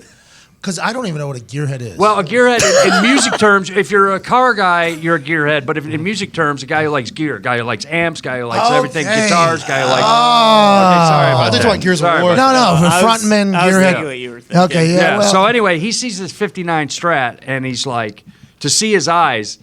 I'm telling you, it was unbelievable to see this guy who's played music his whole life, and to see a 59 Strat. There were so few made, and Jim has one of them. It's well over $1 million. Jim feels as if he's doing the music world, by the way, not a favor, but he feels like he owes it to the music world, right? To kind of keep all this stuff. Oh, absolutely, bro. He's put stuff out on tour all over the place, under the radar. Nobody's talked about. Like the guitar from Jerry Garcia, which was 10, 12 years ago, 1.2 million at that time. He's put it on a tour. He's given it to San Francisco to say, hey, go look at this piece of musical history. This is what you guys He wanted. loves the music world. Yeah, so same thing That's with awesome. the Kerouac scroll that he bought for 1.5 or, you know, the people, and there's all over the world that want to see that, puts it out on tour. I mean, it was just in Rome last summer, you know, on tour. But yeah, he calls himself a gatekeeper of this stuff. So it was really great watching him so proud with that piano, and watching Mike Wanchek's eyes light up when he sees his 59 Strat. He's Yeah, like, 'cause the gearheads get hard. no, it was crazy. You know, and enough food to choke a horse. You walk in, it's funny. McDonald's, you want it? KFC, you want it? Chick-fil-A, you want it? Burger King. Oh, by the way, great Italian spread over here, homemade here, anything you want. You know, it's like Hartford, there wasn't a single restaurant open. Ursay's got 45 of them inside his house. Oh, it was great. It was great. It was just he did it right.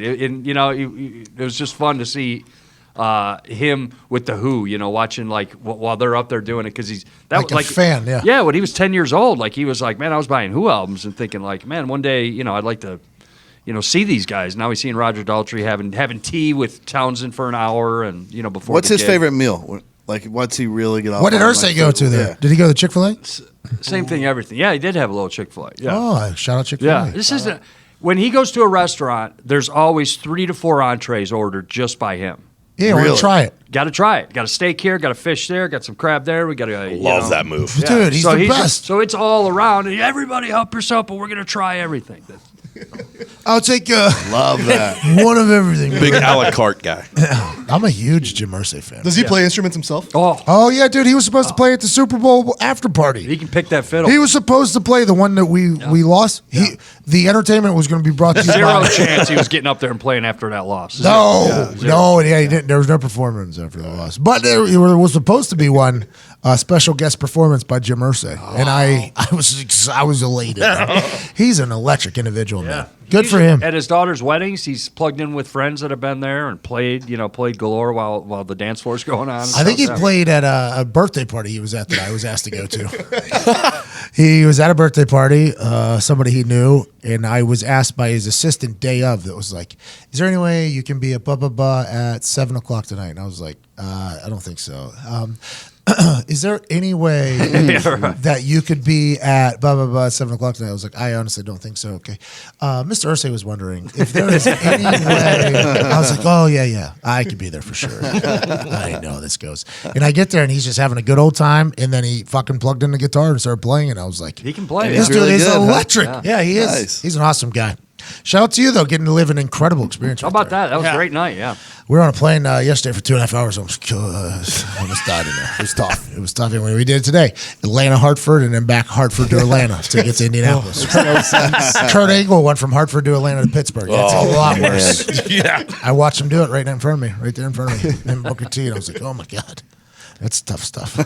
Hartford, Connecticut, by the way. Oh, don't get me started. You like the city or not? A dump. I'm sorry, Pat. I mean, I know you got fans out there and stuff, bro, but I've been there a handful of times in the last 25 years, and I've got not much. What's it known for? Like all The Whalers. all the big Whalers. Whalers, yeah. Heel Gorms. I love this. all the big insurance companies are out there, right? Oh no, There's not a lot. I went out there for a training for work once. There's nothing there. There is a millennial festival though, Yeah. street art festival that happens every single Sunday. Oh, nice. It's just a bunch of millennials standing on like a thing, spray painting shit. Yeah. Nice. Yeah. With, Okay, here uh, we It's a good go. time. with some music. It was good art. They had Nipsey Hussle. They had a big Nipsey Hussle, and they were adding to it on this other wall over here. But there wasn't much in Hartford. There was a cool street though. I think if anything was to be open though, I think it could have been a good time. Is Right. what I'm saying. I think there was one particular street we walked down that was all bricks. Everything was closed. It was They shut it down early. It was a ghost town. It was literally a ghost town, which makes no sense. The arena, which is in the middle of the town, Dude. is letting out a lot of people that have just been sitting there for 4 hours. Yep. Makes business wise doesn't make much sense. Neither here nor there. We walked through though. It looked like there was that one street that could be good. They had lights hanging from the top. A lot of potential. A lot of potential. So was cool. I don't want to judge it too much. Gorman did. Well, I haven't been there in a few years, Pat. So, did you get a back pedal? I just got beat. You're just playing both sides of the fence. It was tough though, dude. We walked around that whole fucking city. Not a single thing was open. Dude, and other people were too. There was a hookah bar though that we almost went into. I didn't know if they had food or not. I doubt it. Yeah. no way they had food. I don't know. I don't think I've ever been to a hookah bar. There, you shouldn't. Yeah, they're not. Why? Why is everybody judging like that? What are you, 12? What do they do? I don't know what you do. Just Sit there smoke and hookah. Smoke Yeah, hookah. you They usually have Tobacco. muffins. What?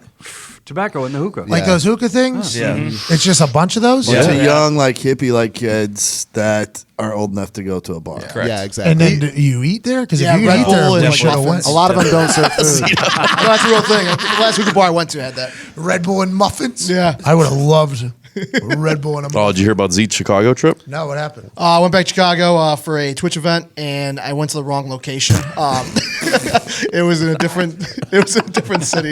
So how's that even happen? Yeah. So I take Uber ride from my parents' house to downtown Chicago. There's 2 locations for this Surprised place. you didn't take the helicopter. Didn't you buy tickets? Hilarious. Good callback, Nick. Hey, Nick. Hey, thanks. Yeah, because he's Good callback. I was told by like 5-6 different people when I was talking at the Jewish wedding, like, oh, good callback. They're big on him, huh? Like they were referring to things that were happening through the day, and then they were noticing it was happening and like complimenting me on it. It's like almost like Kunin was like, "Yo, dude, like when you talk to Pat, like he's a comedian." Anyways, let's go back to last week Yeah. when you chose not to go to Pittsburgh with Was Nick. invited. That is up for massive controversy. That is a huge controversy. I'm willing to take this trial. It's a blatant lie. It's what you do every time. You were invited by me, I think, and I didn't even go. Yeah. I didn't invite you though, so if You There could you go. you could claim that if you wanted to, but Yeah. I clearly invited you. I would Anyway. want a wholesome invite if that would be the. What does it even mean? It was a wholesome. Nick's not a wholesome guy. Well, Wow. no, It's that about would as be a wholesome half. as I It would be a get. half invite Oh, because because I would have been in his car. so you're saying whole as in the whole group. Yes, Oh, exactly. wholesome though, I don't think is Well, it would have been a foursome. got it Wholesome. because it's golf. Threesome. Yeah, you really wanted to. Now we're talking. Yeah. But you clearly said no to Nick. You said I don't want to go there. I have a big Twitch event in Chicago. Yep. And I was like, are Oh, we I thought in that. it? Are we being? Then you said no. I got tickets for it. Yeah. Right? Is that not the case? Yeah, so have we basically- not given Twitch enough fucking money? No, it was a free event. Okay. They gave us tickets. Okay. And so it said Twitch Chicago, and there's 2 locations. There's one in Skokie, Illinois, that's up north. Skokie. And then there's one in Chicago. Like there's these like not a bar, but like a gaming center thing. So I was like, oh, it has to be the one in Chicago. Why would they call it Twitch Chicago if Spooky, isn't it? it would be Twitch Skokie? But it wasn't. It was Skokie. How far of a trip is that? So like from like my parents' house was like 30 minutes to go to Chicago, but it would have been another hour and like some change to go up Oh, to Skokie. my And I was like already downtown. And in Wrigleyville. Yeah, let me just go down there and say hello to some old friends. Take Oh, some that's hacks. convenient. Oh yeah, isn't that interesting? I thought we were going to grow the Twitch. Instead, we're taking hacks at the fucking batter's box in Wrigleyville. It would have been a great. They have another event actually downtown Chicago in December, so I'll be going to that. Hopefully, How do we? What is it though? Like, it's basically like Meet and greet? the content creators. They call each other and they like all say hi to each other. There's viewers. you're there. one of those. I guess so. Okay, so you're not a viewer though. You'd be considered one of the Twitch people. Yeah. What I'm Talent. saying, Twitch influencer. Well, yeah. There we go. What I'm saying is that can't be happening. Like, if you're not being treated with respect up there, you log in 20 hours a week onto their thing. I feel like you should get a little bit more respect. They should have told me the right. That's what I'm saying. They actually sent the ticket.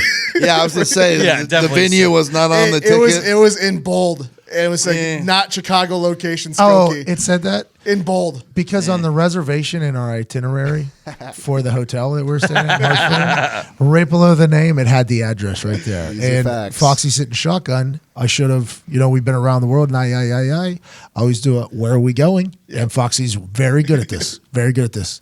This particular time, though, the address was literally emboldened right below it, saying, "Here we are," and he got it wrong. The pub This is having a problem with the small things. It's the small things. The mice, the directions, the asbestos. That's why we're big Blink-182 guys. Right. All the we know. No, but so I just did I thought- Siri. I was like, Siri, take me to I think it was Ignite. Is that a bar? It's like the place they had the event at, and it was like two spots to choose, and I was like, it has to be this Yeah, one. you went to the wrong one. So you had a great weekend in Chicago, then. Yeah, it was fun. That's all that matters.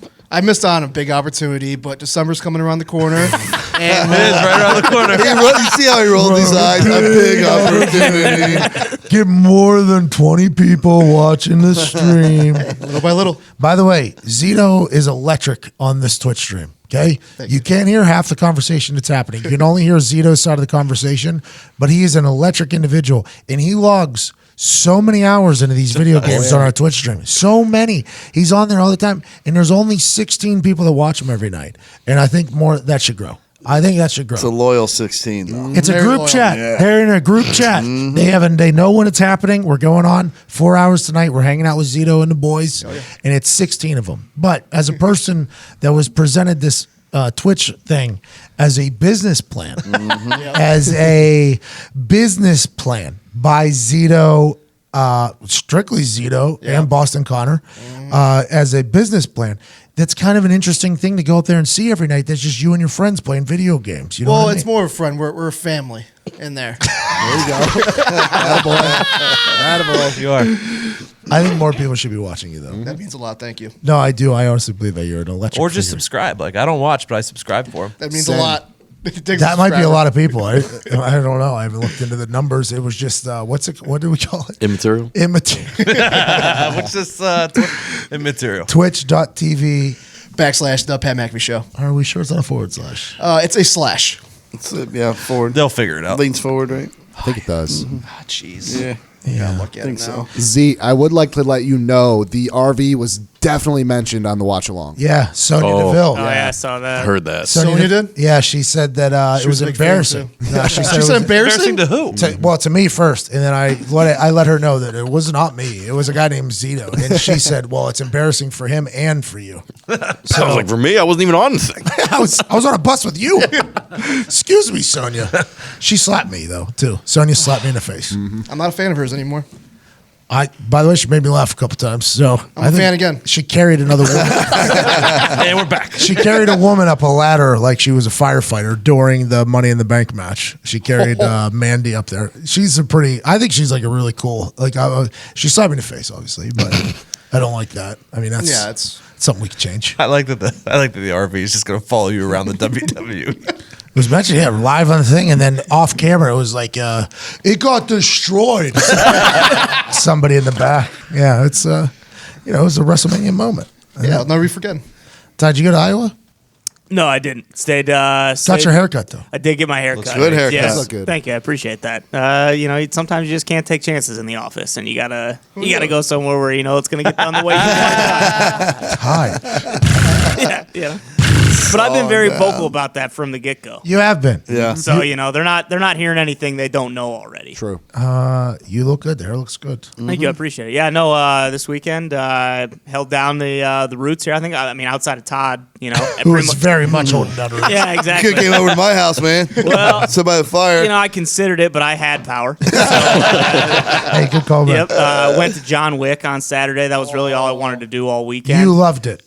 I think that was the most fun I've had in a movie theater theater in probably like 10 I heard years. it was amazing. What he can't got? wait Like to a see it. 96% or something. Not that those tomatoes matter, but that doesn't happen. If you know what to expect going in, and you're just shutting your brain off and just enjoying it for like 2 hours and 10 minutes, it's fucking perfect. Keanu Reeves kills like 175 dudes. So many headshots. There's like these big like set pieces with like knives and axes and shit. It was just fucking incredible. I did tell Diggs though, like it's the first time that I've ever in a theater.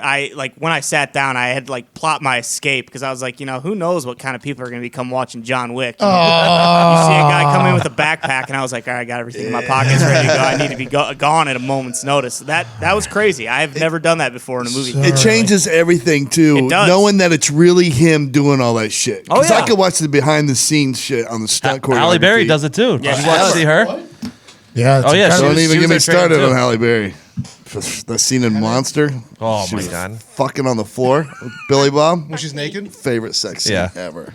Yeah, it's a good one. Except when she starts crying. Then I'm like, I used oh. to do a good impersonation of it, but yeah, I can't remember the exact words. Is it "fuck me"? Is that what it is? Or no, make me feel good. Yeah.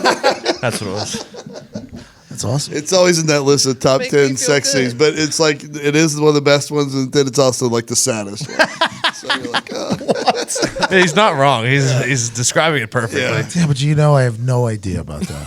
We'll just check it, was out. Something for you to look forward to. It's eye opening. Beautiful, yet tragic. Oh, okay, that's a Yeah. lot of that. I respect You it. probably can find just the YouTube clip on it. I'm sure. Yeah, It's yeah, always yeah. in the top 10 whenever shows. All kinds. Yeah, of but don't different go on shows through the YouTube, top then you 10. can't see anything. Yeah. Speaking of not being able to see anything, I'm happy you did that. Thank you. By the way, somebody in here had to go watch that movie. Everybody was talking about it. Yep. Keanu was everywhere. I'm happy somebody in here did. It lives up to the billing. Yeah, 1000%. That's awesome. Ladies and gentlemen, we interrupt this program for a reading from Zito. Thank you, Pat. Hiring isn't easy, as putting an ad on the paper or post. Yeah. Back to Reset. Reset. It's all right. It's all right. Thanks, Todd. Hey, listen. Sometimes you just got to kind of reset yourself, regather Yeah. yourself, reimagine yourself, and then you reread that son of a bitch. Blowing the cartridge. Yeah. Shake it out Callback. to before we went on the air. It's awkward. Hiring isn't as easy as putting an ad in the paper or Or saying that, yeah. Oh, I'm sorry, Zito. God. Don't let him That's do on that. me. That's I on me. literally was on a roll. I there. know. That's right. Come on. Sorry, my bad. Jesus Christ. Hiring isn't as easy as putting an ad in the paper or posting on a job board. With more qualified candidates than ever, you need something that helps you find the right people for your business, and LinkedIn Jobs does that for you. Oh! With more than 5 million active members, people come to LinkedIn every day to make connections, grow their careers, and discover new job opportunities. Wow. crazy. Look at that opportunities. Oh, yeah. And 90% of LinkedIn users are now open to new opportunities. Oh, math joke. But not actively scanning job boards. This means LinkedIn Jobs give you access to an entire different demographic than anywhere else.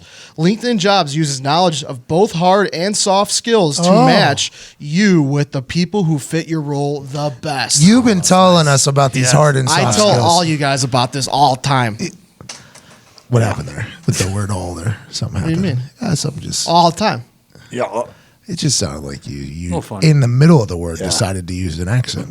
Was that not the case? Or No, I always say all the time like that. AUHLL, I think. Yeah. Oh. It's a lot of criticism, guys. It's like you were choking or something. I can confirm I was not joking. Don't listen to all the hate, bro. I know. Things like collaboration, work ethic, and adaptability. What was that? Adaptability. There you go. I fixed Good it. pull. Are all taken into consideration, so LinkedIn Jobs can help you find someone that's not only qualified but only matches with your company's culture. LinkedIn Jobs get your job. LinkedIn Jobs get your job in front of the most relevant, qualified candidates, so you can focus on making a hire you're excited about. Yes. All right. I'm going to call to action here. Do it. Do it, man. Do it. Stick this landing. Hey, do it. Post a job today. Land the plane, Z. Land the plane. Post a job today at linkedin.com/McAfee and get $50 off your first job post. Nice. That's linkedin.com/McAfee. Terms and condition may apply. And that is linkedin.com/McAfee. /McAfee. Boy, There you go, Zito. There you go. Sign off on that one. you never fail to impress with your reading ability. Fuck. Well, Adaptability. that came out of nowhere. What do you mean? That's always been saying. I think that's a 9 out of 10 right there. Really? Yeah, I think you crushed it, man. I think LinkedIn's going to really love it. Absolutely. Do you actually read these after, and they never hear these? No, what's that? No, oh, you mean like after everybody leaves? Yeah. No, I really roll the dice with some stuff. I really roll the dice in because I think LinkedIn's going to be like, hey, what if we put up a post for you for a fucking ad reader? Is there any way? You just gave me a 9 out of 10. Well, some of me is LinkedIn, Oh, money, okay, make not sure. me, because LinkedIn is the place to find the greatest job candidates. Exactly. Your business will only fly as far as the weakest bird will flap. Make sure you don't get any weak birds in your flock. Well said. Well said. Can't have them. Why are you guys looking at me? They just called you a weak bird. I didn't look at him. I didn't either. Nobody looked at you. You're a blind bird. I think Zeet's a strong bird.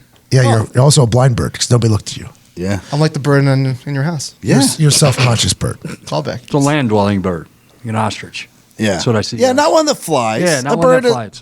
Oh, you're like a walks. yard bird. No, I'm a penguin. Like a turkey. I'm a A penguin. turkey. You're a turkey. Can I be a Yeah, penguin? like a turkey. You Penguin. You are. shape. You're our Oh, penguin. there you go. Thank you. Yeah. We got a good bird. Emperor. Oh, yeah. Everyone likes the penguin. Best bird. Yeah, I do. agree. I love them. Yeah, Probably behind the eagle. Well, yeah. Eagle, penguin. Yeah. Turkey? Back to the show. Sunday night, something happened while I was watching along and people were watching me watch along something. There was a series finale that happened. And before we get into what actually happened, I would like to talk about the masterpiece that two guys in this office put together that we tweeted out that is probably going to suspend me from Twitter. I got so worried when I saw that Twitter's just suspended people now. Probably going to suspend me from Twitter because of this video, but it was so incredibly well done, we had to run with it. And by the way, my response whenever you told me that the Houston Rockets were suspended and the Auburn football team was suspended and these other teams were suspended, my response was, let it eat.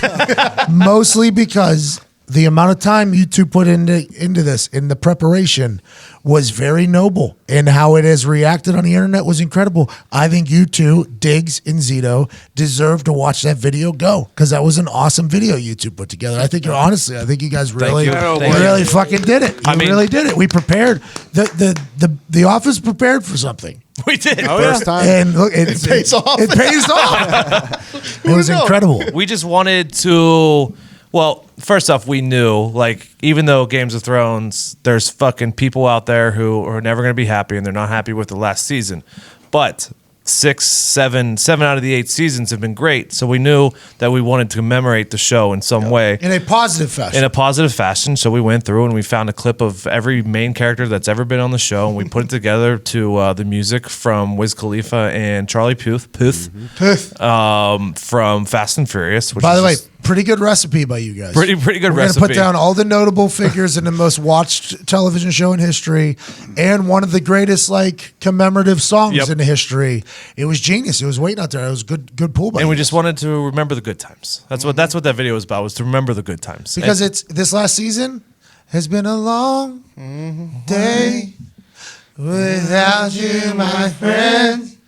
And I'll tell you all about it when I see you again. Literally, all those guys are dead. And women are dead. And without them, this last season, it's kind of faltered. It was just a nice shining light amongst all the negativity. It was. And by the way, done good. Done good. You guys left Zito did all the editing. You left out the little fella. No, he No, he didn't. He was in there. Wow, I got a lot of tweets in it. People still like forward for other people. They're Well, all apparently in there. they just didn't watch good. Oh, so you're. That's what happens. They skim through it and then they start making shit up. Have you responded to any of those people that said I was that? going to. I wasn't fucking tagged. Take a little ownership in this thing. Well, you weren't tagged in it. It was obviously on my video. No, I looked at him until I fell asleep, which was like half an hour. so- Somebody said Night King spelled the KN, and I was like, come on. Nope, that's not right. Yeah, wrong. Yeah, that's just. But you're right. Yeah. I would like it to be known that I did not want it on my Twitter because I put zero work into it. It was a business decision that Yes. if you have a platform with 1.5 million people, you probably put it on there if you want it to go. Which, by the way, the fact that it is going is probably going to lengthen my suspension from Twitter. Have you ever been suspended before? No. Oh, well, I mean, you got to get one and get your credit. Yeah, right. Right. It's like he doesn't have a record. You don't have a record. By the way, I think I need to work on my Instagram anyways. You know what I mean? Twitter doesn't treat me that good anyways. I walk into that office, they don't even know. So, I Who mean, is that guy or that woman? Who? Jack? Just who is it that's like, yeah, suspend that one? Well, no, it's a robot, I guess, that goes through, and it's just like on YouTube. They have like things that they pick and choose that aren't allowed to be aired or shown. Like, for instance, we learned about it whenever we had the Minnesota Miracle GIF in a video. And normally GIFs are okay because it's not that long. So GIFs are quick and GIFs are everywhere, available for everybody. So if you put a GIF in there, normally it's okay. But I think the NFL logged in to their database like, hey, there's a couple plays that you can't fucking use. The Minnesota Miracle, probably the snow kick, probably the catch by the 49ers, probably the big one. the big notable plays. And that's just run into like a little bit of a bot, I think, that just scans through all videos. And I assume that's what happens with Twitter too. We've gotten emails before. Yeah, it's the music royalty people. They built that and they forced everybody to use it. But Wiz, you're from. You're That's both what I'm from saying. Pittsburgh, If Wiz Khalifa gets me suspended, I mean, that's a wild move by him. Yeah. Come on, man. Come on, guys. you guys Come grew on, up. guys. Literally, Jesus Christ. I think you're the same age. You grew up the same years in the same streets. I mean, different streets. He was down there. Slightly. Turtle Creek.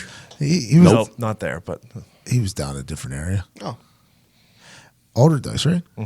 Taylor Alders. Oh, Donner by Still I Mills. think it's actually didn't we play older dice? I played older dice in soccer. Probably did, yeah. I think I did. I think I played Taylor older dice in soccer. Probably played Wiz. He was a good soccer player. Just lying.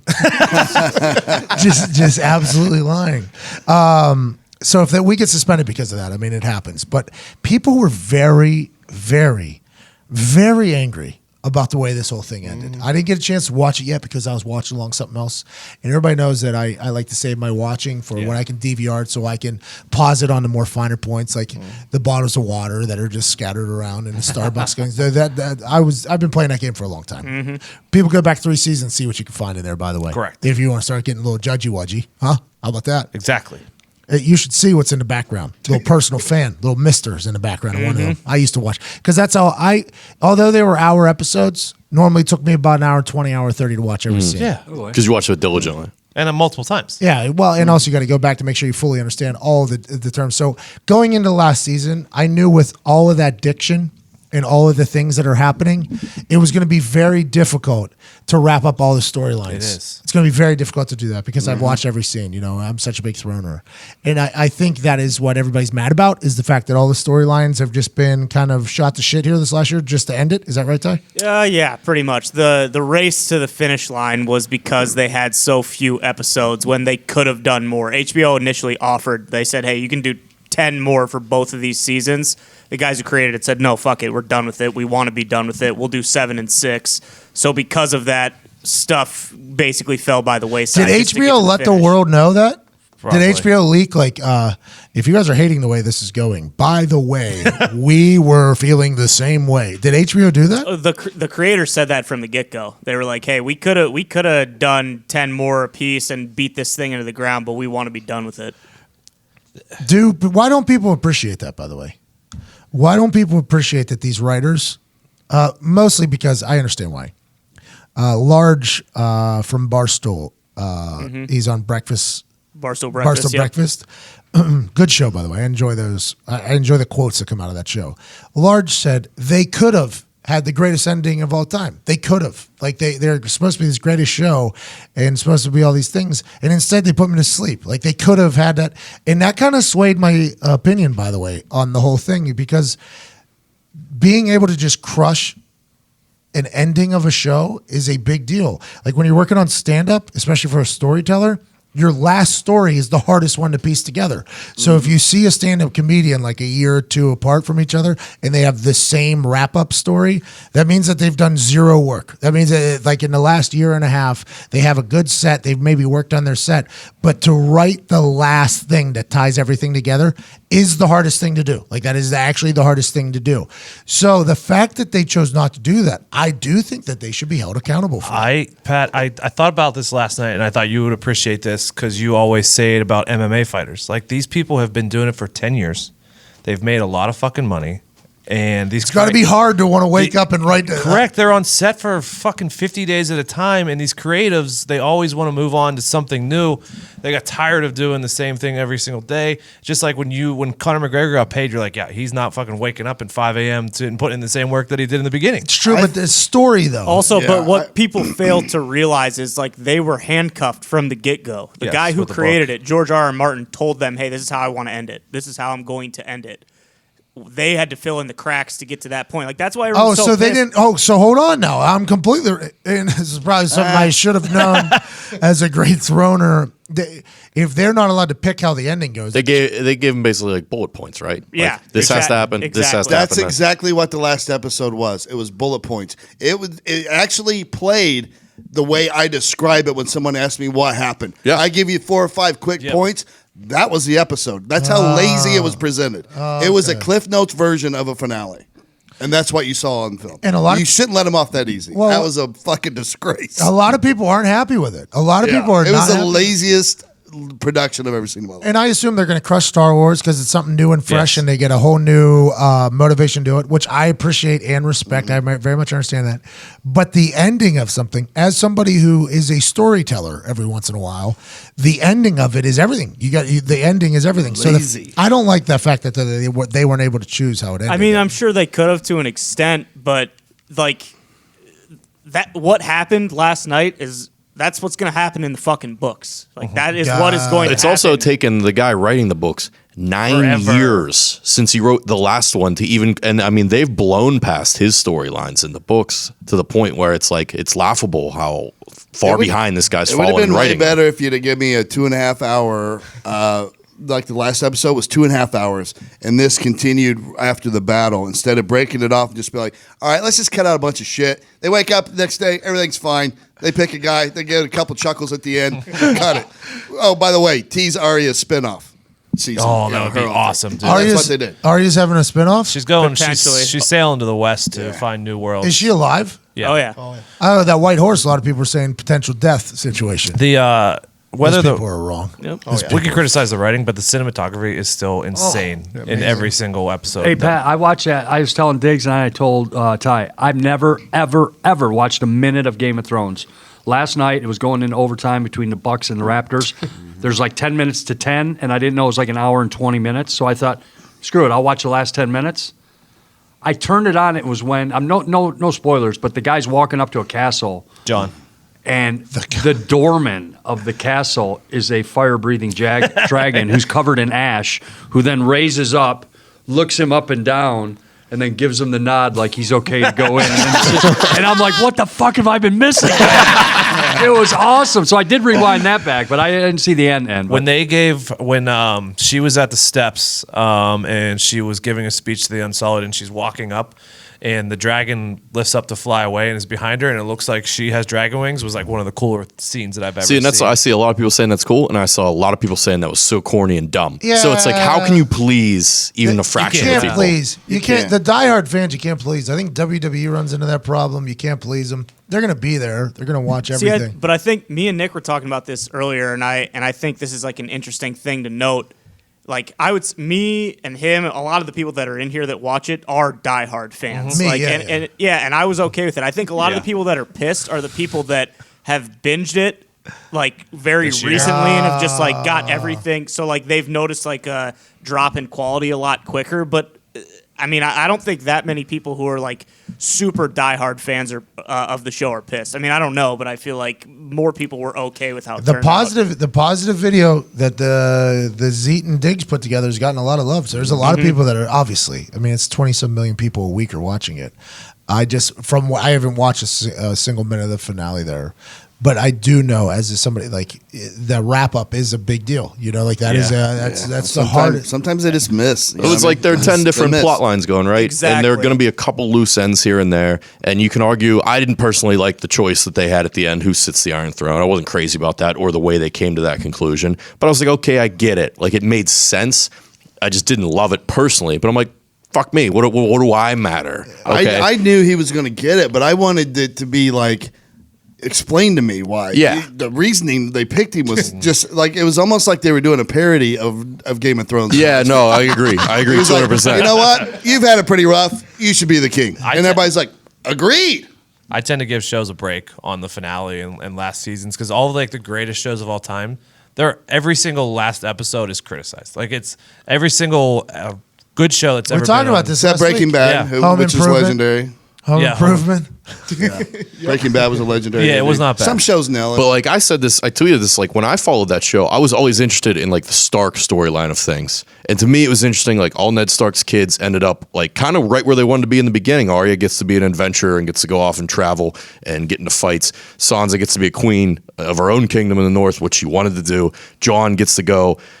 Maybe he's in the Night Watch. Maybe he's the new king of the North beyond the wall. It's kind of ambiguous what they do to him. It looks like he's free up with the free folk up north. So it was like, that's where all these people started. It's kind of brought them right back there, but now they have like the power and the freedom to do whatever they want. That's I did have a question about you guys that know it way more, the storyline. Like, did he abandon the watch there? That's what it looked like to me. It looked like he was just going free. There's no right? need Yeah. for the He's watch. like, fuck it. We're not going to hold this down. We're going to go do something else. Yes. Because any threat, we're going to see it from up there anyway. It's a war So crime. Second war crime. That is a war crime. It's abandoning your post. I mean, there's somebody in jail treason. right now. It's pretty notable American abandoner of posts. That's. I mean, I don't want to dig too deep into politics. But you abandon your post. That's a big fucking deal. But letting a overall- lot of people down. Overall, 10 years of greatness. Yeah. 10 years of greatness. Great show. Congratulations to you guys. Congratulations to the Throners. You guys really did some damage to Sunday nights there. The world change. Entourage was on Sunday nights back Yes. in the day. All the good ones are. Sopranos was on Sunday. Oh yeah. I started watching Wire. Sopranos. The Wire Sunday. I started watching Sopranos. Did you? Yeah, I think I'm gonna get into it. Yeah, you Oh, will. you're going to Very love it. easy You're gonna to love get it, into. dude. Did you like the ending Take of it Sopranos? easy. Yeah, I do. We talked about it last week We with talked about it Ty. last Perfect. You thought it was perfect.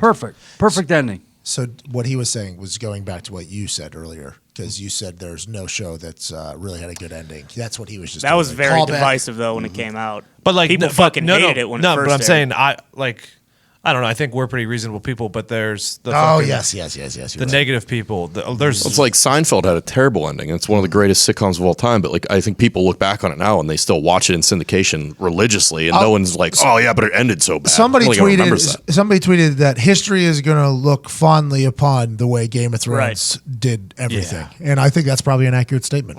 I mean, it's, I honestly think they changed TV with They like did. how the budgeting and 1000%. all the work they put into and the what- cinematography. it was a movie production. Yeah, they blurred the lines between like a major Hollywood production and a TV show. because you don't silver screen. Is that what it's called? Oh yeah. I remember. I'm just trying to think back to Ari. trying to think back to Ari talking to Vince about how he can't go down. You can't go on the TV now. You want Yeah, it's TV. not taboo anymore. Yeah, it's not. I think everybody does it all now. Imagine if you were in your heyday at this time. Oh, You could have went back to TV after Deep Waters, but no. excuse me. What's that? It's called Dark Waters. My little pub. It's on me. Jeffrey. Congratulations on the video, though, boys. Thanks Yeah, for letting us that's do great. it. Could potentially ruin our business, but Yep. I should probably take it down, huh? Yeah, probably. So it's already It's running scores. got its numbers. Just screenshot. You guys are proud of yourself, I hope? Proud of yourself for that video? Oh yeah. Fair. Zito's phone couldn't handle success. I wanted to get to 20. Do you know that? Zito's phone couldn't handle success. He What do you couldn't mean? text or FaceTime anybody whenever this video was going. And I guess that was Oh, a yeah, that nationwide problem. But it was Zito's phone couldn't handle success is what I was calling it. Because I wanted to call him and congratulate him on the video. And after texting the group, you responded, he didn't respond. I'm like, Zito should at least see this video go. I wanted to FaceTime him. No answer. Then he's texting with Fox. He's like, nothing's working.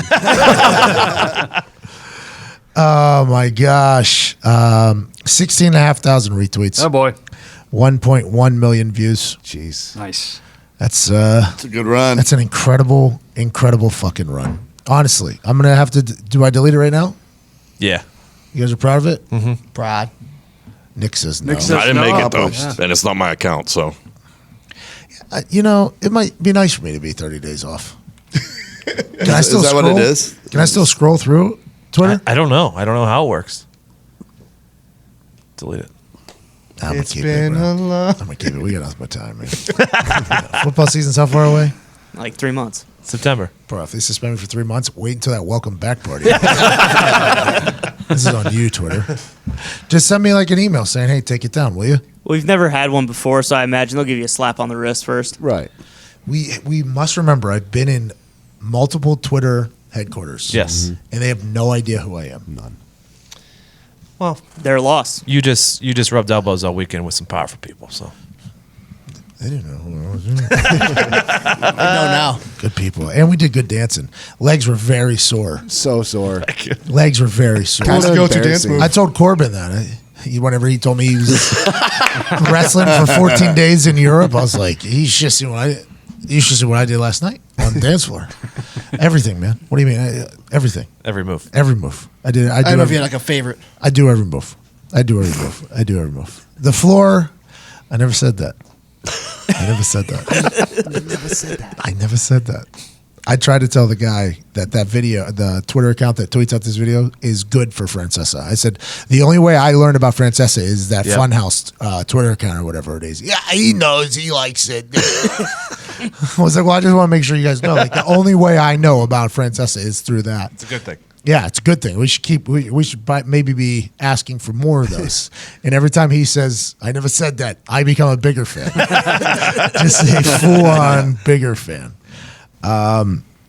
The shoes I was wearing were not exactly set up for the moonwalk. The moonwalk is my favorite dance move because anytime you do it, it's Kills. a Showstopper. It stops everybody in their path. But the shoes were not built for the moonwalk, so I couldn't do it. The non-slicks. It was just some woods, some Yep, finishes, some some finish. When you got a cedar with that type of Yep. red Mahogany. finish, Yep. yeah, it gets tough on you. Been there. The DJ was blowing massive vape clouds. I don't think I've ever seen a DJ vape this hard. I mean, he was blowing fucking full on cumulus clouds. Hey, could you win Dancing with the Stars? Yes or no? Yeah. Okay. Yeah. I'm about 100% certain too. I've Yeah. seen only about 3 episodes, and they were all the championship ones. I was like, I could probably do that. Get there. I don't know. The only issue would be remembering all the moves back to back to back to back. But if it was just strictly off of rhythm and dance purposes and things that I could do with my feet, Yeah. we're winning night one. The pro athletes do very well. Yeah. on Yeah. there, for Yeah. good reason. Yeah. You guys are gifted Feet. in that area. We got good Yeah. feet. I got pretty Quick good feet. feet. I got pretty good feet. Legs were tired though. Legs were tired. We were walking through the fucking Atlanta airport. You know they got a PF Chang's up a fucking escalator? Oh, yeah. Oh, there's a PF I've seen it. Chang's that has its own escalator up to it. Like the escalator only leads to PF Chang's. Are you At serious? the airport at Hartsville? Oh, and the A terminal. It's as soon as you get in the A town, as soon as you get off the train, it's literally you either go to your gate or you go to PF Chang's. Nice. Yep. And we saw it and we're like, ooh, PF Chang's for sure. We go up there, meet the bartender's been there since day one.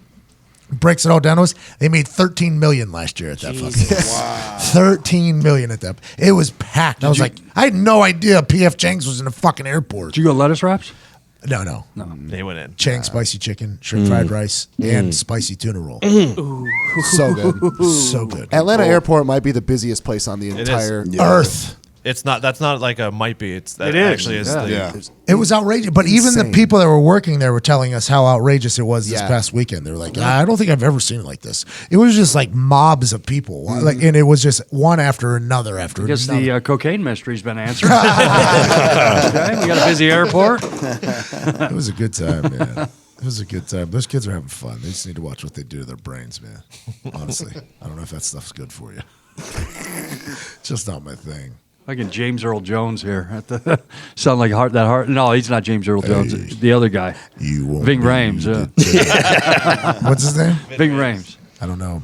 What does he sing? Does he sing or talk? Talk. Oh, he's an actor. Actor. Pulp Fiction. He's Marcellus Wallace. Marcellus Wallace in Pulp Fiction. Oh, okay, yeah. Mission Impossible. He's in all the Mission Impossibles, and well, up to the one that got killed. Anaconda.